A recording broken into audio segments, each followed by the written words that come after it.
Mamimiss kita, Luke. Bulong ni Trixie, ang supermodel na girlfriend ni Luke. 2 taon na silang magkarelasyon at balak na niyang pakasalan ng dalaga. Ano ka ba? Sandali lang naman ako sa Amerika eh. Nakangiting sagot ni Luke sabay yakap sa nobya. Si Luke ay CEO ng multi-billionaire company na YRC Incorporated. Ang kanilang kumpanya ay kilala sa buong Asia Pacific bilang financial institution na nangunguna sa iba't ibang uri ng investments, tulad ng stocks, mutual funds at real estate investments. Sa edad ni Luke na 26, ay hindi maitatanggi na siya ay isa sa pinakabatang CEO sa Asia. Isa rin siya sa pinakagwapo at may maamong muka sa Pilipinas. Mayaman ang kanyang pamilya, kaya naman maraming babae ang nagkakandara pa sa kanya. Pero tila si Trixie na ata ang pinakaswerte sa lahat. Mamimiss nga kita eh. Paglalambing ni Trixie. Why don't you just come with me? Tanong ni Luke. I have modeling schedules and pictorials this week eh. Oh well, ganito na lang. Right after my conference, uwi agad ako. Then let's go on a vacation kaya. Let's talk about it pagbalik mo. Sige, hintayin mo ako, okay? Nang nasa Amerika si Luke ay napagtanto niyang ito na ang tamang panahon para mag-propose siya kay Trixie. Bumili siya ng isang mamahalin at napakagandang singsing sa Amerika at nagplano ng proposal para sa nobya. Nang makauwi ng Pilipinas si Luke, ay hindi na siya nag-aksaya ng panahon. Inaya niya makipagkita sa kanya si Trixie. Mula airport ay didiretso na sana siya sa restaurant kung saan sila magkikita at doon na rin niya planong mag-propose. Pero isang malagim na trahedya ang nangyari. Nabangga ng isang truck ang sinasakyang kotse ni Luke at nahulog ito sa overpass. Sirang-sira ang kotse at agaw buhay naman si Luke. Sa kasamaang palad ay namatay ang driver ng sinasakyan ng kotse. The doctors had to induce coma dahil sa tindi ng damage sa kanyang katawan. Kinailangan lagyan ng bakal ang 2 hita at paa ni Luke. Ang kanyang mga braso ay nabalatan na rin. Ang kanyang gwapong muka ay nasira. Halos hindi na makilala si Luke sa tindi ng damage sa mukha niya. Naoperahan naman ang mukha ni Luke. Nilagyan ng bakal ang kanyang muka dahil may mga nabaling buto. Puno rin ng tahi ang kanyang muka. Nabanat pababa ang isang mata. Sa kasamaang palad ay hindi pa kayang sumailalim sa cosmetic surgery ni Luke. Ayon sa mga doktor ay masyado itong delikado dahil malala ang kaso ni Luke. He could die on the operating table, kaya't minabuti ng mga doktor na magsaliksik muna kung may operasyon na angkop sa sitwasyon niya. Nang magkamalay na si Luke ay dali-daling tinawagan ng mga nurse ang mga magulang niya, pati na rin si Trixie. Niyakap ni Trixie si Luke pagkadating nito sa ospital. How are you feeling, babe? Nag-aalalang tanong ni Trixie. Nais mang yakapin pabalik ni Luke ang nobya ay hindi niya magawa dahil masakit ang buong katawan niya. Ang buong mukha ni Luke ay punong-puno ng benda. Halos mata at bibig lang ang kita sa kanya. I feel pain. A lot of pain. Nangihina pa si Luke nang sumagot sa nobya niya. Stay strong, babe. Ilang saglit pa ay bumukas ang pinto ng kwarto. Buti naman at nagising ka na. Nag-aalala kami sa iyo eh. Magpalakas ka iho para makauwi ka na agad. Sabi naman ng ina ni Luke na si Doña Mila. Thank you, ma. Matapos magising ay ilang linggo ding namalagi sa ospital si Luke. Pero iilang beses lamang dumalaw si Trixie sa kanya. Marami daw itong modeling engagements na hindi pwedeng ipagpaliban. Noong araw na tatanggalin na ang bandage sa mukha ni Luke ay dumating ang kanyang nobya at mga magulang. Katabi niya si Trixie at magkahawak kamay sila. Kabadong-kabado si Luke. Simula pagkabata ay pansinin na siya dahil sa ganda ng kanyang muka. Alam niya dahil sa aksidente ay malaki na ang pinagbago ng mukha niya na siyang nagustuhan ng karamihan sa kanya. Ngayon ay natatakot siyang makita kung anong posibleng nangyari sa mukha niya. Oh my gosh, Luke! Pasigaw na sabi ni Trixie nang tuluyang matanggal ang benda sa mukha ng nobyo. Parang pinagsakloban ng langit at lupa ang pakiramdam ni Luke nang makita ang sarili sa salamin. No, that's not me! That's not me! Tell me I'm just dreaming. Hindi matanggap ang itsura na sigaw ni Luke. Nag-hysterical na si Luke kaya't napilitan ng mga doktor na saksakan siya ng pampakalma. Nakatulog siya at paggising niya ay wala na si Trixie. Tanging magulang na lamang niya ang naroon sa silid niya. This is the end of my life. Pulong ni Luke sa sarili niya, sabay pakiusap sa kanyang magulang na iwan na muna siyang mag-isa. Sa buong pamamalagi ni Luke sa ospital ay matinding sakit at pagkadepres ang kanyang naramdaman. Niwala siyang makaramay dahil may bigla ang business trip ang kanyang magulang. At si Trixie naman ay hindi na dumalaw matapos makita ang kondisyon ng kanyang muka. Sobrang sama ng loob niya. Kahit anong pilit niyang tawag at text kay Trixie, ay hindi siya nito pinapansin. Ang huling sabi lamang nito ay busy palagi ito sa trabaho. Makalipas ang ilang linggong pamamalagi sa ospital ay nakauwi na rin si Luke. Hawak niya ang cellphone niya at balak niyang tawagan ang kanyang nobya. Pero kinakabahan siya dahil naging malamig na nga ang dalaga sa kanya. Kinabukasan ay nagkalakas siya ng loob tawagan muli ang nobya. Hi Trixie. Mahinahong bungad ni Luke sa nobya sa kabilang linya. Hey, how are you? Eto, nasa bahay na. Ikaw, kumusta ka? Okay naman ako. I'm glad you're finally home. Malamig na sagot ni Trixie. Yeah. Gosh, I missed you, babe. Pupunta ka ba today sa bahay? Hindi mo na siguro, Luke. Medyo busy eh. Biglang nakadama ng lungkot si Luke, pero hindi na lamang siya nagprotesta. I understand. Models like you are always busy. How about tomorrow? Busy din eh. Weekend? Kinakabahan ng tanong ni Luke. Luke, I'm packing my bags. I got the contract in Paris. Remember, yun yung nag-audition ako last month. I got the part. Halata ni Luke na medyo irritable na ang nobya. Oh, that's great. Mahinahon pa rin sagot ni Luke. We should celebrate Trix. Do you want me to go to Paris with you? I can make arrangements. No, Luke. Sorry, but this isn't going to work out. Medyo mataas na ang boses na sagot ni Trixie sa kanya sa kabilang linya na ikinabigla ni Luke. What? What do you mean, babe? Luke, I can't do this anymore. I can't be a good girlfriend to you sa situation mong yan. I'm sorry. Pag-amin ng babae na ikinabagsak ng balikat ni Luke. Wait, are you breaking up with me, Trix? Over the phone, really? You don't even have the decency to tell me face to face? Because I can't even look at you. I'm sorry, but this is just not for me. Do you want me to stay in this relationship out of pity? Pity? We're a couple, Trixie. Don't you love me? I do, Luke. But please understand the world we're living in. I'm a top-rated model. Pag-uusapan ako, ibabash ako ng mga tao pag nakita kanila. So other people's opinions matter more than my feelings. Ganun ba, Trixie? You don't get it. Let's put it this way. Kung ako na-aksidente at nasira ang mukha ko, will you stay with me? Of course. You're my girlfriend and I love you. Natawa si Trixie sa kabilang linya. Oh, come on. Don't be such a hypocrite, Luke. We both know that in our world, only the rich and beautiful matter. Walang lugar ang mga pangit at mahirap. You know that. Sandaling nakatahimik si Luke sa kabilang linya. Hindi niya napaniwalaan ang mga naririnig sa babaeng pinag-alayan niya ng pagmamahal at binalak na pakasalan. I'm speechless. I feel like I wasted my life with you, Trixie. Whatever, Luke.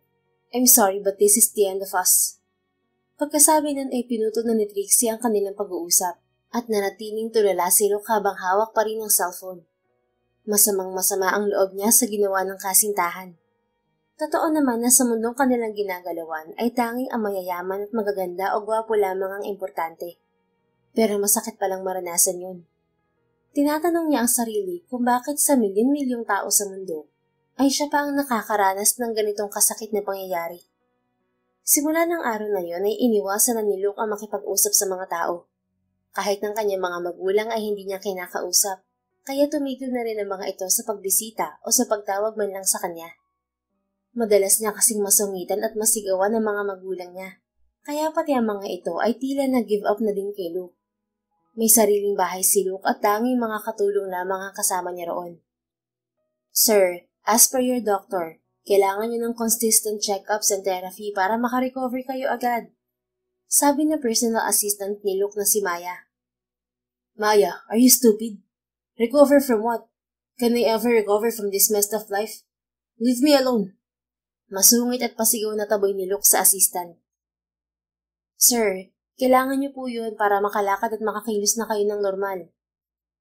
Normal? Do you know what that word means, Maya? Do I look like magiging normal pa ako?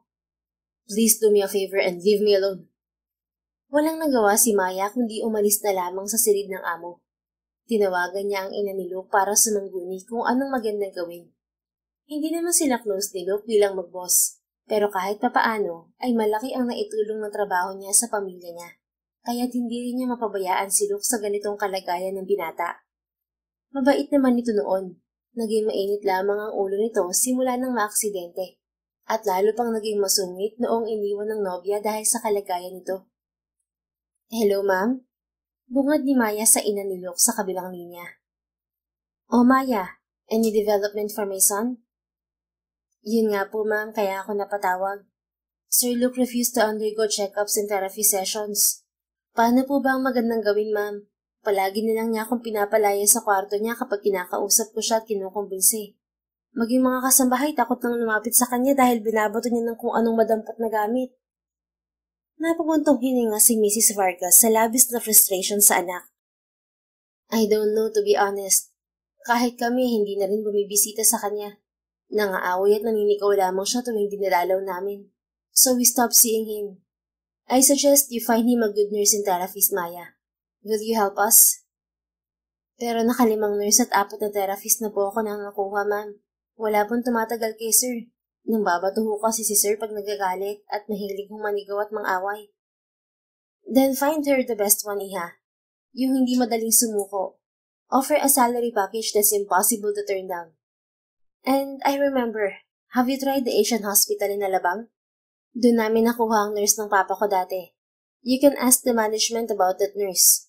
Kung wala siya ron, magagaling ang mga nurse doon. Pumili ka na lang ng iba.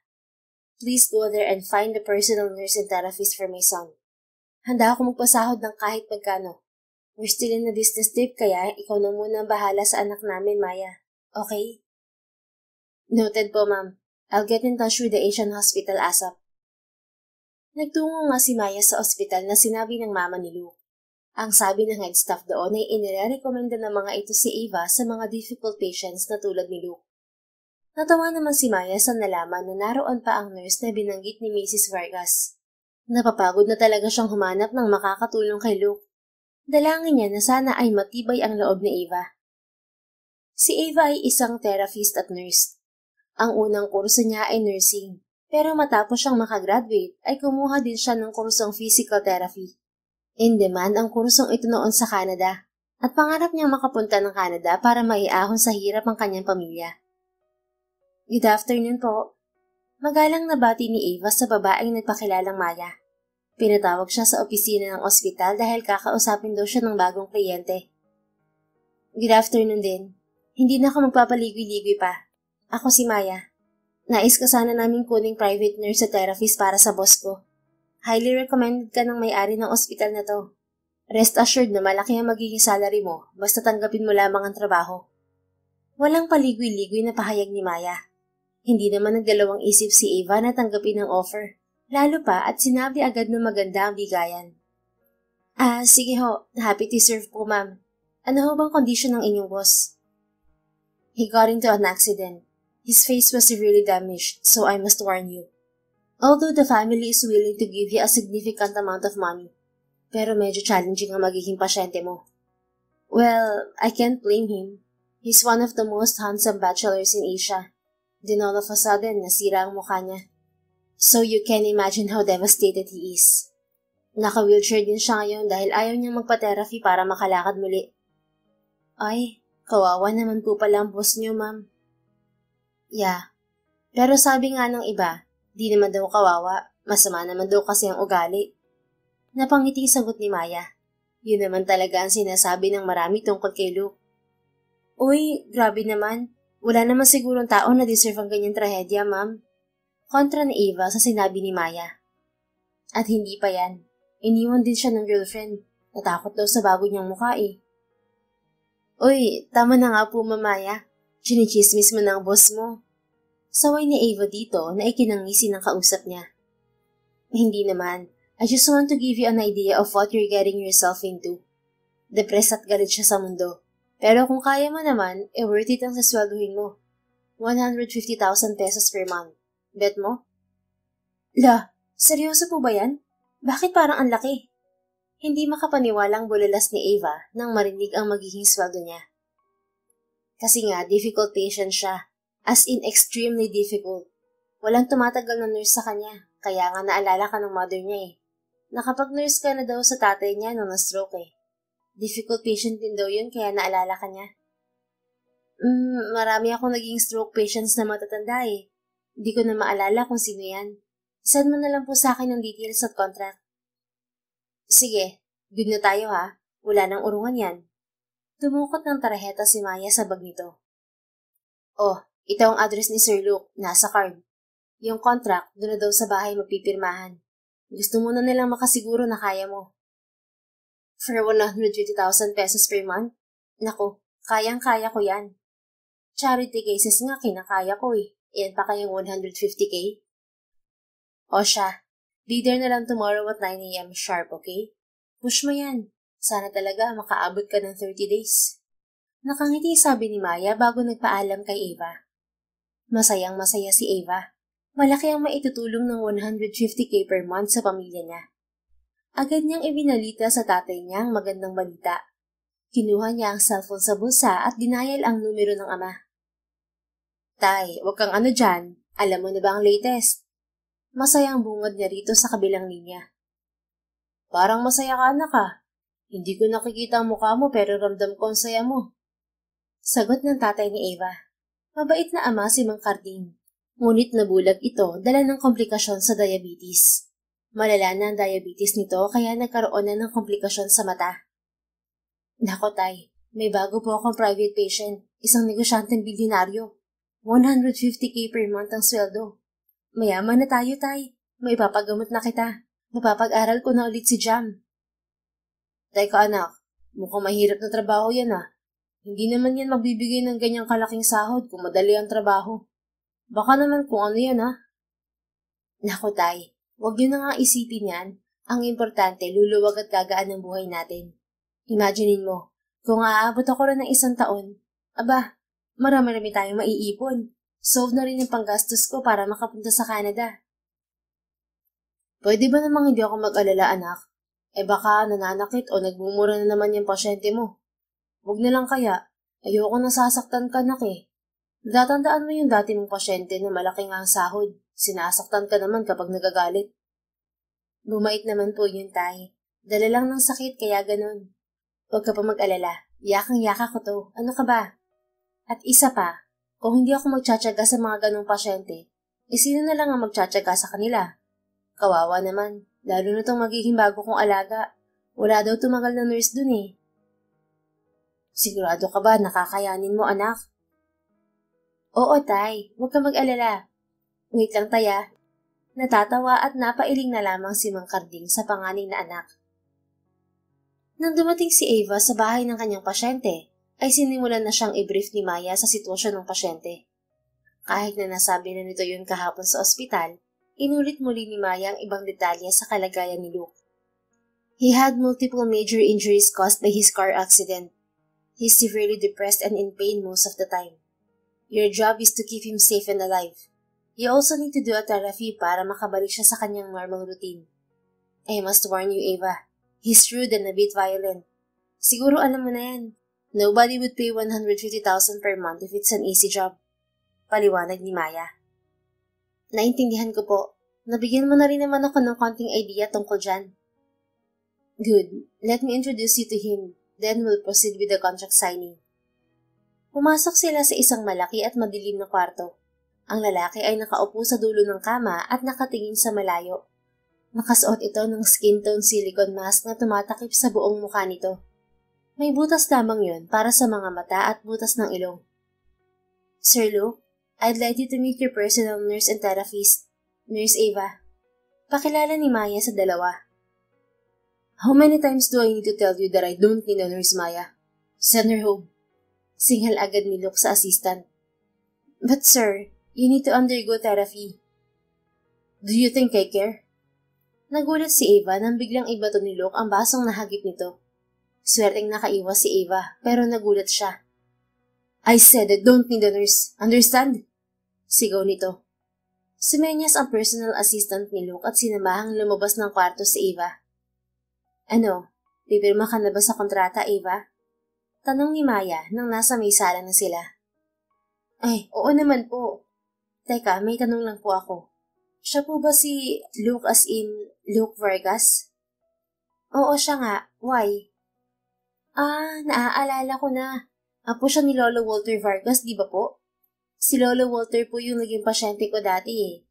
Parang like Lolo, like apo nga po. Ganyan rin kabagsik si Lolo Walter nun eh. Oo, siya nga. Ano, tutuloy ka pa ba? May chance ka pang mag-back out, Ava? Nako, hindi po ako mag-back out. Sayang ang 150k. Push ako dyan, ma'am. Mukhang matindi ang pangangailangan mo ah. Natatawang sabi ni Maya. Nako, hindi po matindi ang pangangailangan ko. Ang totoo, matinding-matindi po. At saka kaya ko po yan. At ano, Ava? Kung hindi mo na itatanong Mamaya, major crush ko yung si Sir Luke noon. Nakikita ko kasi yan nung pasyente ko pang lolo niya. Dumadalaw sila ng pamilya niya sa mansyon ni Lolo Walter tuwing weekends. Nako, napakapogi niya ni Sir Luke at mabait pa. Yeah, pero nakita mo naman siya ngayon, di ba? Pero sure kang siya yung sinasabi mong mabait? Parang dudang tanong ni Maya. Oo, ano ka ba? Mabait yung si Sir. Pero hindi ko pa nakikita ang mukha niya ngayon eh. Nakamask. Teka, bakit ba siya nakamask? Nandito lang naman siya sa loob ng bahay. Well, I'm not sure pero ang alam ko, ayaw niyang makita ang sarili niyang muka. Di ba nga gwapo siya noon kaya nga crush mo eh. Ngayon hindi na. Pagbalik ko dito, hindi ko na rin nakita ang naging mukha niya after ng accident. Nakamask na siya nung makita ko siya ulit. Ganon. Baka nahihiya siya no? O siya tara na, sign na tayo ng contract. Sure ka dyan ah? Ayaw ko makailang araw iiyak ka sa akin at magpapaalam, Ava. Sinasabi ko sa'yo, kukurutin kita sa singit. Binalaan na kita. Oo nga. Tuwing kailan ba ang sweldo? Pwede na bang mag-advance? Napatingin sa kanya si Maya kaya napangisi siya. Joke lang ah. Willing to wait naman ako sa sweldo, ma'am. Ikaw talaga. Tara na nga sa office para makapirma ka na sa contract. Tapos ipapakita ko na sa'yo ang kwarto mo. Yakag na ni Maya sa kanya. Kwarto? Tanong ni Ava habang naglalakad sila patungo sa tinutukoy na office ni Maya. Oo, stay in ka diba? Ganun ba ma'am? Akala ko stay out. Di bale magpapalala-move na lang ako ng mga damit ko dito. Sorry, hindi ko nabanggit kahapon. Pero oo, stay in ka. Kailangan kasi ni Sir Luke ng bantay 24 hours a day. Baka mag-suicide eh. Ay, ganun? Huwag naman. Sayang ang lahi niya. Ang gwapo eh. Dati yun, Ava. Basta, gwapo pa rin siya for me. Sige ma'am, push na ang contract para sa ekonomiya. Funny ka talaga, girl. Kinagabihan, pagkatapos mag-ayos ng gamit sa kanyang tinutuluyang kwarto, ay dinalahan niya ng pagkain si Luke. Excited pa siyang makausap ang binata. Sir, dinner niyo po. Wika ni Ava nang makapasok sa loob ng silid nito. Why are you still here? Was I not clear when I said ayaw ko ng nurse? Masungit na singhan na naman ito. Sir, kailangan niyo po ng therapy. Are you blind? Nakikita mo bang condition ko? No surgery or repair can fix me. Naku sir, wag po kayong mawawalan ng pag-asa. Marami pa pong ibang case ang mas malala riyan, pero naka-recover naman po sila. Really? Can you give me names? Confidential din sir eh. Pero promise, marami pa pong mas malala dyan. Kayang-kaya niyo po yung malagpasan. Crap! Sabay bato nito ng baso kay Ava. Buti na lang at hindi naman babasagin ang baso nito. Ayon kay Maya, marami ng basong nabasag si Luke. Simula nang bumalik sa mansyon. Kaya naman basong stainless steel na ang dinadala ng mga ito sa binata. Kaya ayun, kahit ilang beses ibato ng binata ang baso, hindi yun mababasag at hindi kailangang linisin ng mga kasambahayang bubog. Muling nakaiwas si Ava sa pagbabato nito. Naisip ng dalaga na kailangan niyang tiisin kahit palamesa ang ibato sa kanya nito. Dahil malaking bagay ang 150,000 per month sa pamilya niya. Ilalapag ko na lang ho dito ang pagkain niyo, sir. Babalikan ko na lang ho kapag tapos na kayo. Nilapag ni Eva ang tray ng pagkain sa lamesa at dahan-dahang lumabas. Pagkalabas ng pinto ay nakita si Eva ng isa sa mga kasambahay sa mansyon. Okay ka lang ba? May pag-aalalang tanong na may kataba ang kasambahay, pero hindi pa naman katandaan. Siguro ay nasa 30 pa lamang ang edad nito. Hi, okay naman ako. Eva nga pala ang pangalan ko. Ako ang bagong nurse dito at therapist ni Sir Luke. Nakangiting pakilala ni Eva dito. Hello, ako naman si Minda. Katulong ako dito. Gipit ka ba, Nurse Eva? Ha? Gipit ako? Aba, masyado naman atang personal yan tanong mo, Minda. Pero sige, sasagutin ko na din. Oo, gipit ako. Bakit, may racket ka bang ibibigay sa akin? Wala, naitanong ko lang kung gipit ka. Kasi tinanggap mo ang trabahong maging nurse ni Sir. Susme, ang sakit kaya sa ulo niyang si Sir. Parang kabit sa patalim lang ang papayag na mag-alaga sa ganyang tao. Grabe ka naman, Minda. Bakit? Mabait ba siya? Totoo naman na mahirap siyang alagaan ah. Hindi rin nga siyang mabait. Natatawang sagot ni Eva. Pero alam mo ba, naging pasyente ko din ng lolo ni Sir Luke dati. Crush ko nga yang si Sir eh. Napaka-pogi kasi. Parang ang bango-bango. Nakikita ko siya kapag namadalaw sila sa lolo niya. Kwento niya rito. Gaya noong sinabi niya yun kay Maya, umingos lang din si Minda. Nako. Nakita mo na ba yung alaga mo na walang mask?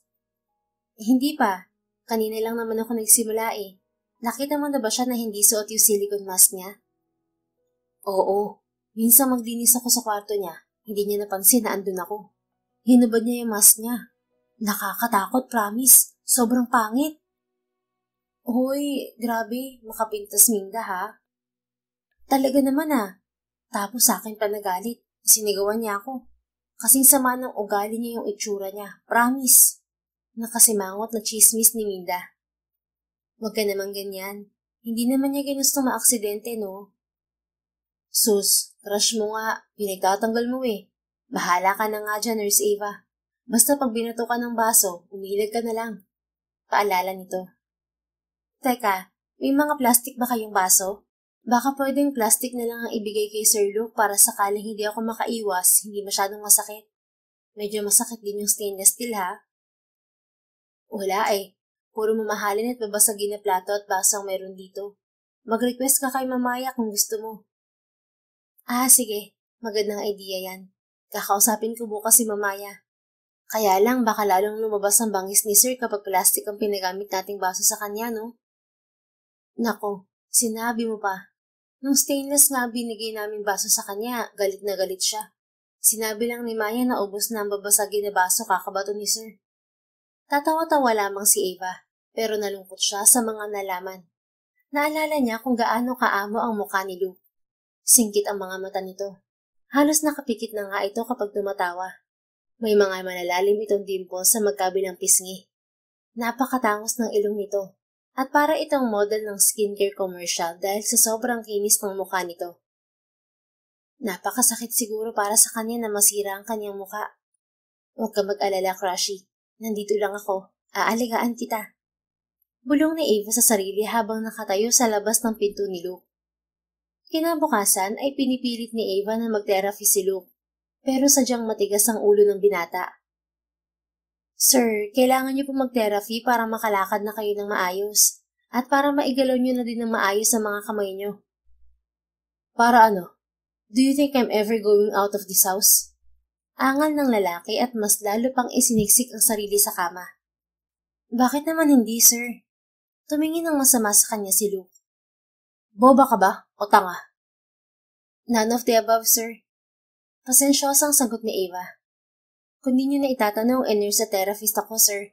Kaya hindi po ako boba or tanga. Pal, pwede pa po. Kasi mahilig talaga akong pumapel. Napakunot ang noon ni Luke. Epal? What's epal? Paano ka ba ipapaliwanag? Parang annoying na nakakainis at bida-bida. Ganun, sir. Salitang kanto kasi yun. Kaya hindi makakarelate ang gaya niyang mayayaman. Ah, oo nga. Epal ka nga. Can you just leave me alone, please? Sir, you need therapy po. So no, I can't leave you alone po. Giit pa rin ni Ava. Huminga at nagtalokbong na ng kumot si Luke. Makalipas ang ilang minuto ay bumangon ito at tinitigan ng masama si Ava na hindi pa rin umaalis sa tabi ng kama. Kaya bahagyang nagulat si Luke. Nandito ka pa rin? Didn't I ask you to leave? Inis na tanong ni Luke kay Ava. Hindi nga po pwede, sir. 30 minutes lang naman po itong gagawin nating therapy eh. Promise, lalabas na po ako pagkatapos nito. Matatahimik na ang buhay niyo. Napabuntong hininga ng marahas si Luke. Suko agad sa kakulitan ng nurse nito. Whatever. Sige na, 30 minutes lang ha. Tapos lumabas ka na. Or else ipapakagat kita sa mga aso ko. Promise yan, sir. 30 minutes it is. At napilitan na din si Luke na magpa-therapy. Minasahe at binanat-banat lamang ni Ava ang mga braso, paa, kamay at hita ni Luke dahil unang araw pa lamang naman ng session nila. Professional naman si Ava, pero sadyang nahihirapan siya mag-focus dahil may kakaibang kilig siyang nararamdaman habang dumadampi ang mga palad niya sa balat ng kanyang major crush. Wala siyang pakialam kahit pa nakamask ito sa araw-araw. Ang nakikita niya sa binata ay ang dati nitong anyo na kay gwapo at may ugali na kay bait at kay giliw. Ayan sir, tapos na. Sabi ko naman sa'yo 30 minutes lang eh. Kamusta pa ang pakiramdam niyo? Medyo nakahinga ang mga ugat mo no? Masaya sila dahil nagalaw-galaw na sila sa wakas. Sa susunod magkakaisa na ang ugat, buto at ang buong katawan mo. Palalakarin ka na nila basta regular lang ang therapy mo. Fine, now get out. Asik ni Luke. Sige po sir, see you tomorrow. Mahinahon at nakangiting paalam niya sa binatang palaging parang may regla. Pagkalabas ng pinto ay napakalaki ng ngiti ni Ava. Kaya't nang makita siya ni Minda, ay inasal na naman siya nito. Laki ng ngiti mukhang hindi ka nabato ng baso ngayon, Nurse Ava. Pangaasar ni Minda sa kanya nang ngabungaran siya palabas ng pinto ni Luke. Oo, hindi ako binato. Nagpa-therapy nga siya eh. Napakalambot na balat ni Sir Minda. Nakangiti sabi ni Ava habang idinidikit sa kanyang muka ang mga kamay na pinangmasahe niya kay Luke. Hibang ka na talaga sa crush mo, Nurse Ava. Ewan ko lang kung gaano tatagal yung kilig mo. Ang nega mo dyan ka na nga. Irap ni Ava at tuluyan ng iniwan si Minda na abala sa paglilinis habang nakikipagchismisan. Araw-araw ay kinakailangang pilitin ni Ava si Luke na kumain at sumailalim sa therapy. Nasanay na siyang masigawan at mabato ng baso. Masaya si Ava na makita ang kanyang major crush sa araw-araw na pamamalagi niya sa mansyon. Pero it breaks her heart to see him devastated and depressed. Kung may magagawa lang sana siya para mapagaan ang loob ng binata ay gagawin niya yon. Di ka pa rin ba nagsasawa? Ikaw lang ata ang nurse na nagtagal dito. At hindi rin siguro ang pangangailangan mo, no? Sarkastik ang sabi ni Luke. Nadatnan ni Ava na nakaupo sa wheelchair sa may bandang bintana ng silid nito. Namapit si Ava dito bago sumagot. Grabe ka naman, sir. Well, totoo namang matindi ang pangangailangan ko. Pero hindi naman pera lang ang dahilan ko sa pagtatrabaho dito. That's bull. Di wag kang maniwala, sir. Hindi naman kita pipilitin. Supla niya sa binatang masungit. So, anong dahilan mo, Aber? Nurse ako, sir eh. Tungkulin kong tumulong sa mga pasyente. Pathetic. Hindi naman, sir. Pero hindi ko sinasabing hindi ko kailangan ng sweldo, ha? Bulag na at may sakit ang tatay ko. Kaya ako ang nagpapagamot sa kanya. Di na rin siya nakakapagtrabaho kaya ako ang bumubuhay sa kanya at sa 3 kong mga kapatid na lahat nag-aaral pa. Ang lola ko naman, kasama din namin dati. Pero na-deads na. So ayun, nasa urn siya sa bahay. Pag nakaipon ako, ibibili ko siya ng memorial lot para sa final resting place niya. Yung mother mo, wala ka atang nabanggit na nanay. Wala sir eh. Iniwan kami. Di yata kinaya ang paghihirap namin, kaya ayun. Sumama sa mayamang Amerikano. Ganyan talaga ang nature ng tao. Pag inconvenient, lalayasan ka. Natawa si Ava. Wow, sir. Hugot yarn. What do you mean? Wala po. Parang relate ka kasi, sir. Napalabi si Luke. Duh. As if you don't know my story. If I know, chismosa ka din naman. Humalakak si Ava. Judgmental ka pala, sir. I'm not, but I know people love talking about my life. Asumero ka din po pala. What? Kunot noong sabi ni Luke. Wala po, inom na po kayo ng gamot niyo, sir. Medyo humahaba na ang ating chismisan. Pairap na inabot ni Luke ang mga gamot. Lumabas ka na. Ako na bahala dito. Hintayin ko na po yung baso niyo, sir. I said, lumabas ka na, Nurse Ava. Tatanggalin ko tong mask ko to make my meds, so lumabas ka na, please. May pakiusap nitong singhal. Bakit kasi nagmamask ka pa, sir? Hindi ba mainit yan? Hindi pa aawat na tanong ni Ava. Tinignan siya ni Luke ng masama. Ano bang pakialam mo? Wala naman po, naitanong ko lang. Kung ako kasi yan, hindi na ako magmamask, sir. Marahas na bumutong hininga si Luke. Bullshit. You don't know how it's like to have this face. Kaya huwag kang pala desisyon, okay? Maganda ka kasi kaya wala ka namang kailangang itago. Pasigaw at inis na katwiran nito. Sorry po. Pero nagagandahan po kayo sa akin, sir? Kinikilig na tanong ni Ava. Sa kabila ng inis niya kay Luke ay napalitin agad yun ng kilig. Napaingos naman si Luke at lalong nabisit sa kakulitan ng dalaga. Shut up. Oo, maganda ka. Pero yung bibig mo dapat ata ipatahi mo para tumigil ka ng kakasalita. You're so annoying, Nurse Ava. Sa tuwing pupunta ka na lang dito, umiingay ang mundo ko. Natahimik lamang si Ava. Ayaw niyang magtantram ang amo, kaya kailangan niyang manahimik muna sandali. Sa hindi malamang dahilan ay nakonsensya si Luke at humingi din ng pasensya sa dalaga kapag guwan. Nurse Ava, pasensya ka na't nisigawan kita. Iwasan mo kasi makialam. You have no idea kung gaano kahirap magkaroon ng ganitong muka. I don't even want to see my own face. Okay lang po, sir. Sanay na po ako sa sigaw niya at paggayamot. Pero parang okay naman kasi, sir, yung mukha mo. Huwag ka na mag-mask. Uncomfortable din naman yan. Narito ka lang naman po sa bahay eh. Hindi pwede. Baka matakot ka pag nakita mo akong walang mask. Giit ni Luke. Napangiti si Ava. Sus, ako pa ba, sir? Baliwala yan sa akin. Sa ospital nga, basag-basag at dugo-dugo na mukha nakikita ko at inaalagaan. Kaya sige na, sir. Alisin mo na po yung mask mo. Promise, hindi ako matatakot.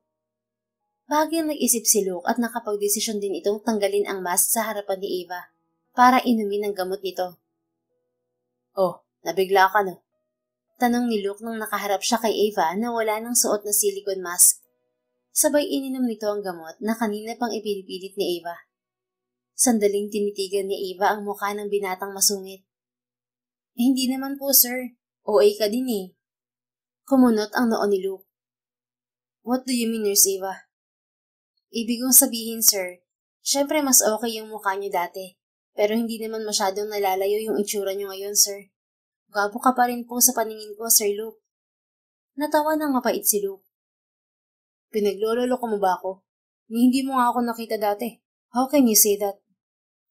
Uy, sir, nakita na kita dati, no? Major crush nga kita noon eh.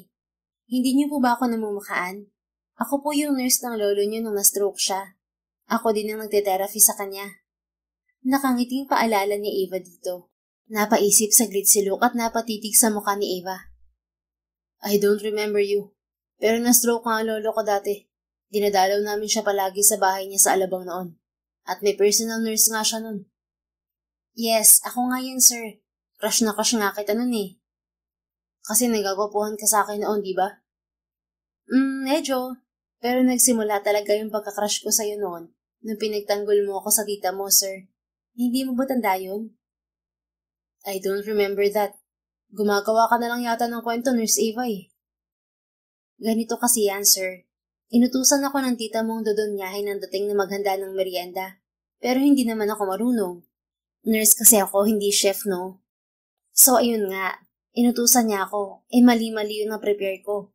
Kaya pinagsisisigawan niya ako. Tapos inawat mo siya. Binigyan mo pa ako ng panyo noon kasi iyak ako ng iyak. Tinago ko nga yung panyo na yun eh. Hindi ko na naisauli sa'yo. I did that? Tila hindi makapaniwala ang tanong ni Luke. Nakatingala ito sa magandang nurse sa harapan nito. Oo naman, sir. Kaya alam ko deep down inside, mabait ka talaga. Really? How do you feel naman na ganito na ang mukha ko ngayon? Crushy pa din, sir. Maharot na sabi ni Eva. Tiningnan siya ng masama ni Luke. Ay, joke lang po ah. Baka sabihin niyo nagtitake advantage ako sa inyo. Ngilitian niya ng matamis ang mainiting ulo na amo. Napaingos naman si Luke. Crushy? This face? That stupid Nurse Eva. Annoying ka na nga at madaldal, bulera ka pa. Ganyan ka rin ba sa iba? Uy, huwag kang ganyan, sir. Ano man ang nangyari sa mukha mo o sa mga paa at kamay mo, ikaw pa din yan. Kumbaga sa brand ng chocolate new packaging lang. At opo, ganito po talaga ako sa iba kong mga pasyente. Lalo na sa gwapong gaya mo na crush ko noon. Pero hindi po ako nambobola. Pawang katotohanan lamang ang sinasabi ko. I may be annoying for you, but I sincerely tell the truth to everyone. Are you making fun of me, Nurse Eva? Hindi naman, sir. Ito naman napaka-judgmental palagi. Ang ganda ng kwentuhan natin tapos magsusungit ka na naman. I'm not taking fun of you, sir. I'm stating facts. Ganun naman yun eh. Ano man ang nangyari sa'yo, ikaw pa din yan. Same heart, same person. Sabi ko nga po, hindi ako bulerang tao.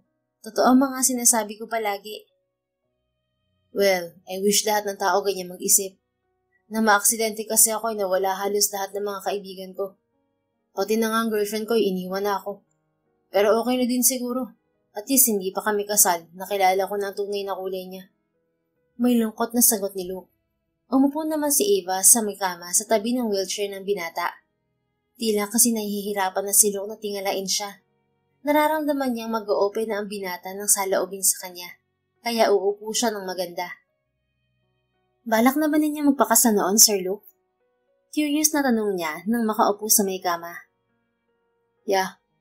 The day of the accident, I was going to a restaurant to meet her and propose. Ay, ang tragic naman. Pero tama naman. At least, nalaman niyo hanggat maaga na nangiiwan pala siya sa ere. Very, very wrong yun, sir. Dapat hindi ka mangiiwan, lalo na nasa alangan ng sitwasyon ng isang taong mahalaga sa buhay mo. Mas kailangan mo nga siya ngayon eh.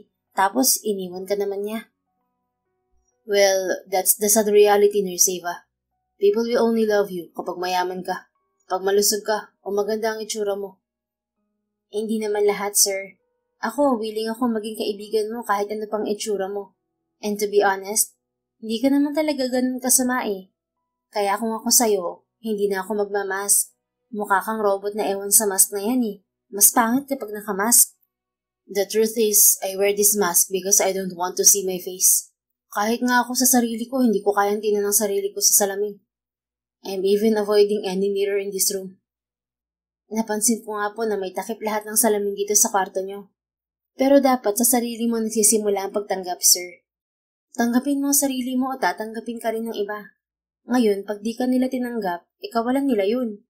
Why would you care about other people's opinion? Ang mahalaga, tanggap mo ang sarili mo. Bahagyang napangiti si Luke na tila nagpapantastikuhan kay Eva. Iba ka din mag-isip, no, Nurse Eva? Ang swerte ng pamilya at boyfriend mo. Napaka-positibo mo sa buhay. To the point na pati mga tao sa paligid mo nahahawa sa pagiging positibo mo. Nako, wala po akong boyfriend, sir. Wala pang nagkakamali. Bumungis-ngis si Eva. At yung pamilya ko, actually ako po ang swerte sa kanila. Dahil sa kanila lumalakas ang loob kong harapin lahat ng hamon sa buhay. Mahal na mahal ko yung mga yon. Kahit minsan, masakit talaga sila sa ulo. Pero ganun pa man, ay kailangan natin palagi ang maging positibo. Isipin na lang po, sir, na hindi ka bibigyan ni Lord ng anumang pagsubok kung hindi mo to kayang lutasin. Eh ang nanay mo na nang iwan sa inyo, mahal mo pa rin ba? May kuryosidad na tanong ng binata. Mahal ko din yun, sir. Kaso ayun nga, hindi naman nagpapakita sa amin. Kaya kung saan siya masaya, dun siya. Mahirap naman pong pilitin ng taong ayaw na sa atin. Well, tama ka naman. Pero kung magpapakita siya sa'yo, tatanggapin mo pa rin ba, in spite ng pangiiwan niya sa inyo noon? Oo naman, sir. Pag mahal mo, mapapatawad mo. You don't give up on people you love. Ika nga nila, sir. Sana makahawa ka ng ibang tao para naman dumami ang maayos mag-isip. Sana nga po eh. So paano, sir? Baka gusto mo magpa-araw. Kailangan mo din masikatan ng araw. Ilang buwan ka rin nakakulong dito sa kwarto mo. Palagi nariyan ka lang sa may bintana. Iba pa rin kung lumalabas ka. With this face? Hell no. Todo tanggi agad ni Luke. Natawa si Ava. Makahel ka naman, sir. Teka nga, kailan ka ba huling nag-mall? O kaya nagpahangin? O kaya namasyal sa labas? Before the accident. Bakit?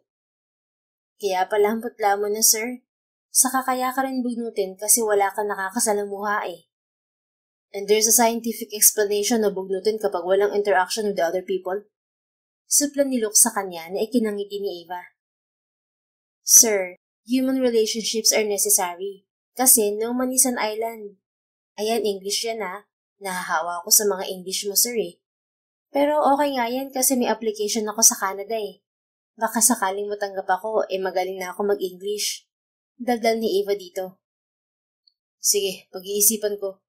I don't think I'm ready to go out and let people see me looking like this. Pero teka, may application ka kamo sa Canada? Di ba sabi mo may sakit ang tatay mo? Opo, ganun talaga sir. Kailangan kumita eh. Para sa kanila din naman yun. I see. Sagot lang ng lalaki. O siya. Sobrang haba na ng pagtsikahan natin. Basta wag mong biglain ang sarili mo. Siguro magsanay ka muna dito sa kwarto mo nang walang mask. Tapos, next, pahangin tayo or jogging dyan sa labas ng mansyon nyo. Sayang, ang lawak at ganda pa naman dito sa inyo. Tapos, sa susunod, mag-mall tayo, sir. With that, may ibabalik mo ang kumpiyansa mo sa sarili at pagkasanay na makasalamuha sa iba. Siguro mahilig kang gumala, Nurse Eva. Medyo lang po. I see. Sige, pag-iisipan ko. I'll tell you. Pagkatapos ng mahaba nilang kwentuhan ay lumabas na ng silid si Ava. Masaya siya na kahit paano ay napapalagay na ang loob ni Luke sa kanya. Ganoon na ganoon ang lolo nito noon. Masungit sa simula, pero kalaunan ay nagkasundo rin sila. Gaya ng reklamo ni Luke sa kanya na annoying siya at madaldal, ganoon din ang reklamo sa kanya noon ng lolo nito. Pero sa ganoong paraan kasi niya nakukuha ang loob ng mga difficult patient niya. Kaya kahit mapaos pa siya sa kakadaldal, okay lang. Ang mahalaga ay matutunan ng mga ito na magtiwala muli at lumaban para mabuhay ng normal na gaya ng dati. Sa araw-araw na pag-aasikaso at pagte-therapy ni Ava kay Luke, ay naging malapit ang dalawa. Madalas silang magkwentuhan at magpalitan ng opinion tungkol sa bagay-bagay. Hindi na rin nagsusuot ng silicone mask kay Luke. Nagiging makwento na rin ito na tila ba isang kaibigan o kapamilya ang uri ng pakikipagkwentuhan kay Ava. Nanumbalik na rin ang lakas ng tuhod nito. Nagbunga ang pagtsatsaga ni Ava na araw-araw itong i-therapy, kaya unti-unti ay nakalalakad na ang binata. Sobrang laki na naging improvement nito. Maging si Maya at mga kasambahay sa mansyon ay hindi makapaniwala na nagawa niyang paamuyin at palakarin ang masungit at terror nilang boss. Isang araw ay nagulat si Ava na makita ang nakabihis na si Luke. Ayos anyari sir at nakabihis ka? Saan ang lakad? Natatawang tanong ni Ava. Nakasuot ito ng light gray trouser, body fit black long sleeve at white sneakers. May suot ding sunglass ang binata na lalong nagpalakas ng dating sa binata, despite sa mukha nito na puro peklat. Ang humaba na nitong buhok ay bumagay lalo dito. Parang gusto kong maglakad-lakad sa park eh. Gusto mo ba akong samahan, Nurse Ava? Tanong ni Luke sabay tanggal sa sunglasses upang isuot ang mask nito. Aba, oo naman sir. Tara na. Pero bakit isusuot mo pa ang mask mo, sir? Hindi ka na nga nagmamask dito sa bahay, di ba? Parang hindi pa ako ready na lumabas na hindi to suot eh. Ayokong pagtawanan ako ng mga tao kapag nakita ako. Kaya mo yan. Huwag mo nang suotin, sir. Ako bahala sa'yo. Promise hindi ka nila pagtatawanan. Akin na po yan. Iwan na natin. Hindi na. Dalhin na rin natin. Just in case. At nakumbinsi nga ni Ava si Luke na wag nang magsuot ng mask. Pero nang makalabas ng gate ng mansyon ay ramdam ni Ava ang kaba at pagkatense ng binata. Matagal din itong hindi nakalabas ng bahay, kaya hindi nakapagtataka na kinakabahan ito. Nagpahatid sila sa driver ni Luke sa pinakamalapit na park. Okay ka lang ba? Kaya mo ba? Tanong ni Ava nang nasa bungad na sila ng park. Marami-rami ring tao roon, kaya siguro alanganin si Luke. Oo, kaya ko. Basta huwag kang lumayo sa akin, Nurse Ava, okay? Oo ba? Gusto mo hug pa kita eh. Pili ang sagot ni Ava. What? Wala. Sabi ko hindi ako lalayo sa'yo, sir. Ganito na lang. Hawakan mo ang kamay ko, sir. Kapag natitense ka dahil may tumitingin sa'yo, pigain mo yung kamay ko para ma-release mo ang stress mo. Pagkasabi nun ay hinawakan agad ni Ava ang kamay ni Luke. Naglakad-lakad sila sa park na magkahawak kamay. Tuwing may mga tumitingin kay Luke ay pinipisil nito ang kamay ni Ava, hanggang sa nasanay na ito na tinitingnan ng mga tao. Sa kabuuan ay naging maayos naman ang naging unang paglabas ni Luke sa bahay nito. Pagbalik nila sa mansyon ay pasalamat si Luke kay Ava. Thank you, Nurse Ava. Sinserong sabi ni Luke nung nasa may sala na sila. Ha? Para saan po, sir? Sa pagsama sa akin sa labas. Kinabahan ako, pero nag-enjoy naman ako. Sanay ako na tinitingnan ng mga tao noon dahil maganda ang itsura ko. But today, yung mga tingin nila ang pinakakinatakutan ko. Pero naging madali sa akin ang masanay sa tingin nila na tila nanguhusga dahil kasama kita. Pasensya na't nasaktan ko ata ang kamay mo kakapisil ko kanina. Oo nga, sir. Medyo masakit nga eh. Piga ka ng piga eh. Pero okay lang, hanggang sa masanay ka nung lumabas ng bahay. At welcome po, sir. It's my duty na samahan ka kahit saan. Masayang sagot ni Ava. Medyo sanay na nga ako. Masaya ako nakalabas ako ng bahay pagkatapos ng mahaba-habang panahon. Nice. Paano? Bukas ulit, sir? Sige ba? May alam akong kainan, mga breakfast, kakanin, pansit, puto, mga ganun, sir. Kain tayo doon after natin maglakad-lakad. Game ka? Pwede naman. Maiksing sagot ni Luke na tila ba alanganin pa, pero pumayag na rin sa bandang huli. Mula noon ay naging madalas nga ang paglabas-labas ng dalawa. Nakakakilos ng maayos si Luke at sa palagian nilang paglabas ay medyo nasanay na rin ito na tinitingnan ng mga tao. Nang dahil kay Ava ay nagbago ang pananaw ni Luke sa buhay, at pati na rin ng mga kasambahay nito ay walang masabi sa biglaang pagbabago kay Luke. Isang araw na nasa kusina si Maya, kausap ang mga kasambahay ay dumating si Luke na walang suot na mask. Napatitig ang lahat sa itsura ng binata. Hindi pa rin sanay ang mga ito sa bagong anyo ng binata. Palibhasa ay nasanay na gwapo palagi noon si Luke. Si Ava lang talaga ang parang baliwala lang ang bagong itsura ni Luke. Hey Maya, bakit puro plastic na baso na dinadala niyo sa kwarto ko? Nasaan ang mga babasagin at elegante nating baso? Pati yung mga stainless wala na. Sir, pinapalitan kasi ni Ava para daw kung sakaling hindi siya makaiwas sa pagbato mo ng baso, hindi masyadong masakit. Bahagyang natawa si Luke na lalong ikinagulat ng mga kasambahay, pati na rin ni Maya. Ibalik mo na yung dating mga baso ko. Hindi ko na naman siya binabato this past few weeks eh. And by the way, nag-order ako ng fried chicken and pasta. Bayaran mo pag dumating at ipakyat mo ang food ko sa kwarto ko. Yung iba, pagsaluhan nyo na rito. Marami naman akong in-order eh. Natulala ang mga kasambahay sa sinabi ni Luke. Hindi na sanay ang mga ito na mabait si Luke simula ng maaksidente. Kaya naman natahimik ang mga ito na ipinagtaka ni Luke. Did I say something wrong? Bakit ganyan ang mga mukha nyo? Pagtataka ni Luke. Wala po sir. Sige po, ipapaakyat ko na lang po sa kwarto niyo ang food pag dumating na. Sagot ni Maya. Thanks. Wait. Nakita niyo na ba si Nurse Ava? Tanong ni Luke. Lumabas sir, bumili po ng mga gamot niya and supplies. I see.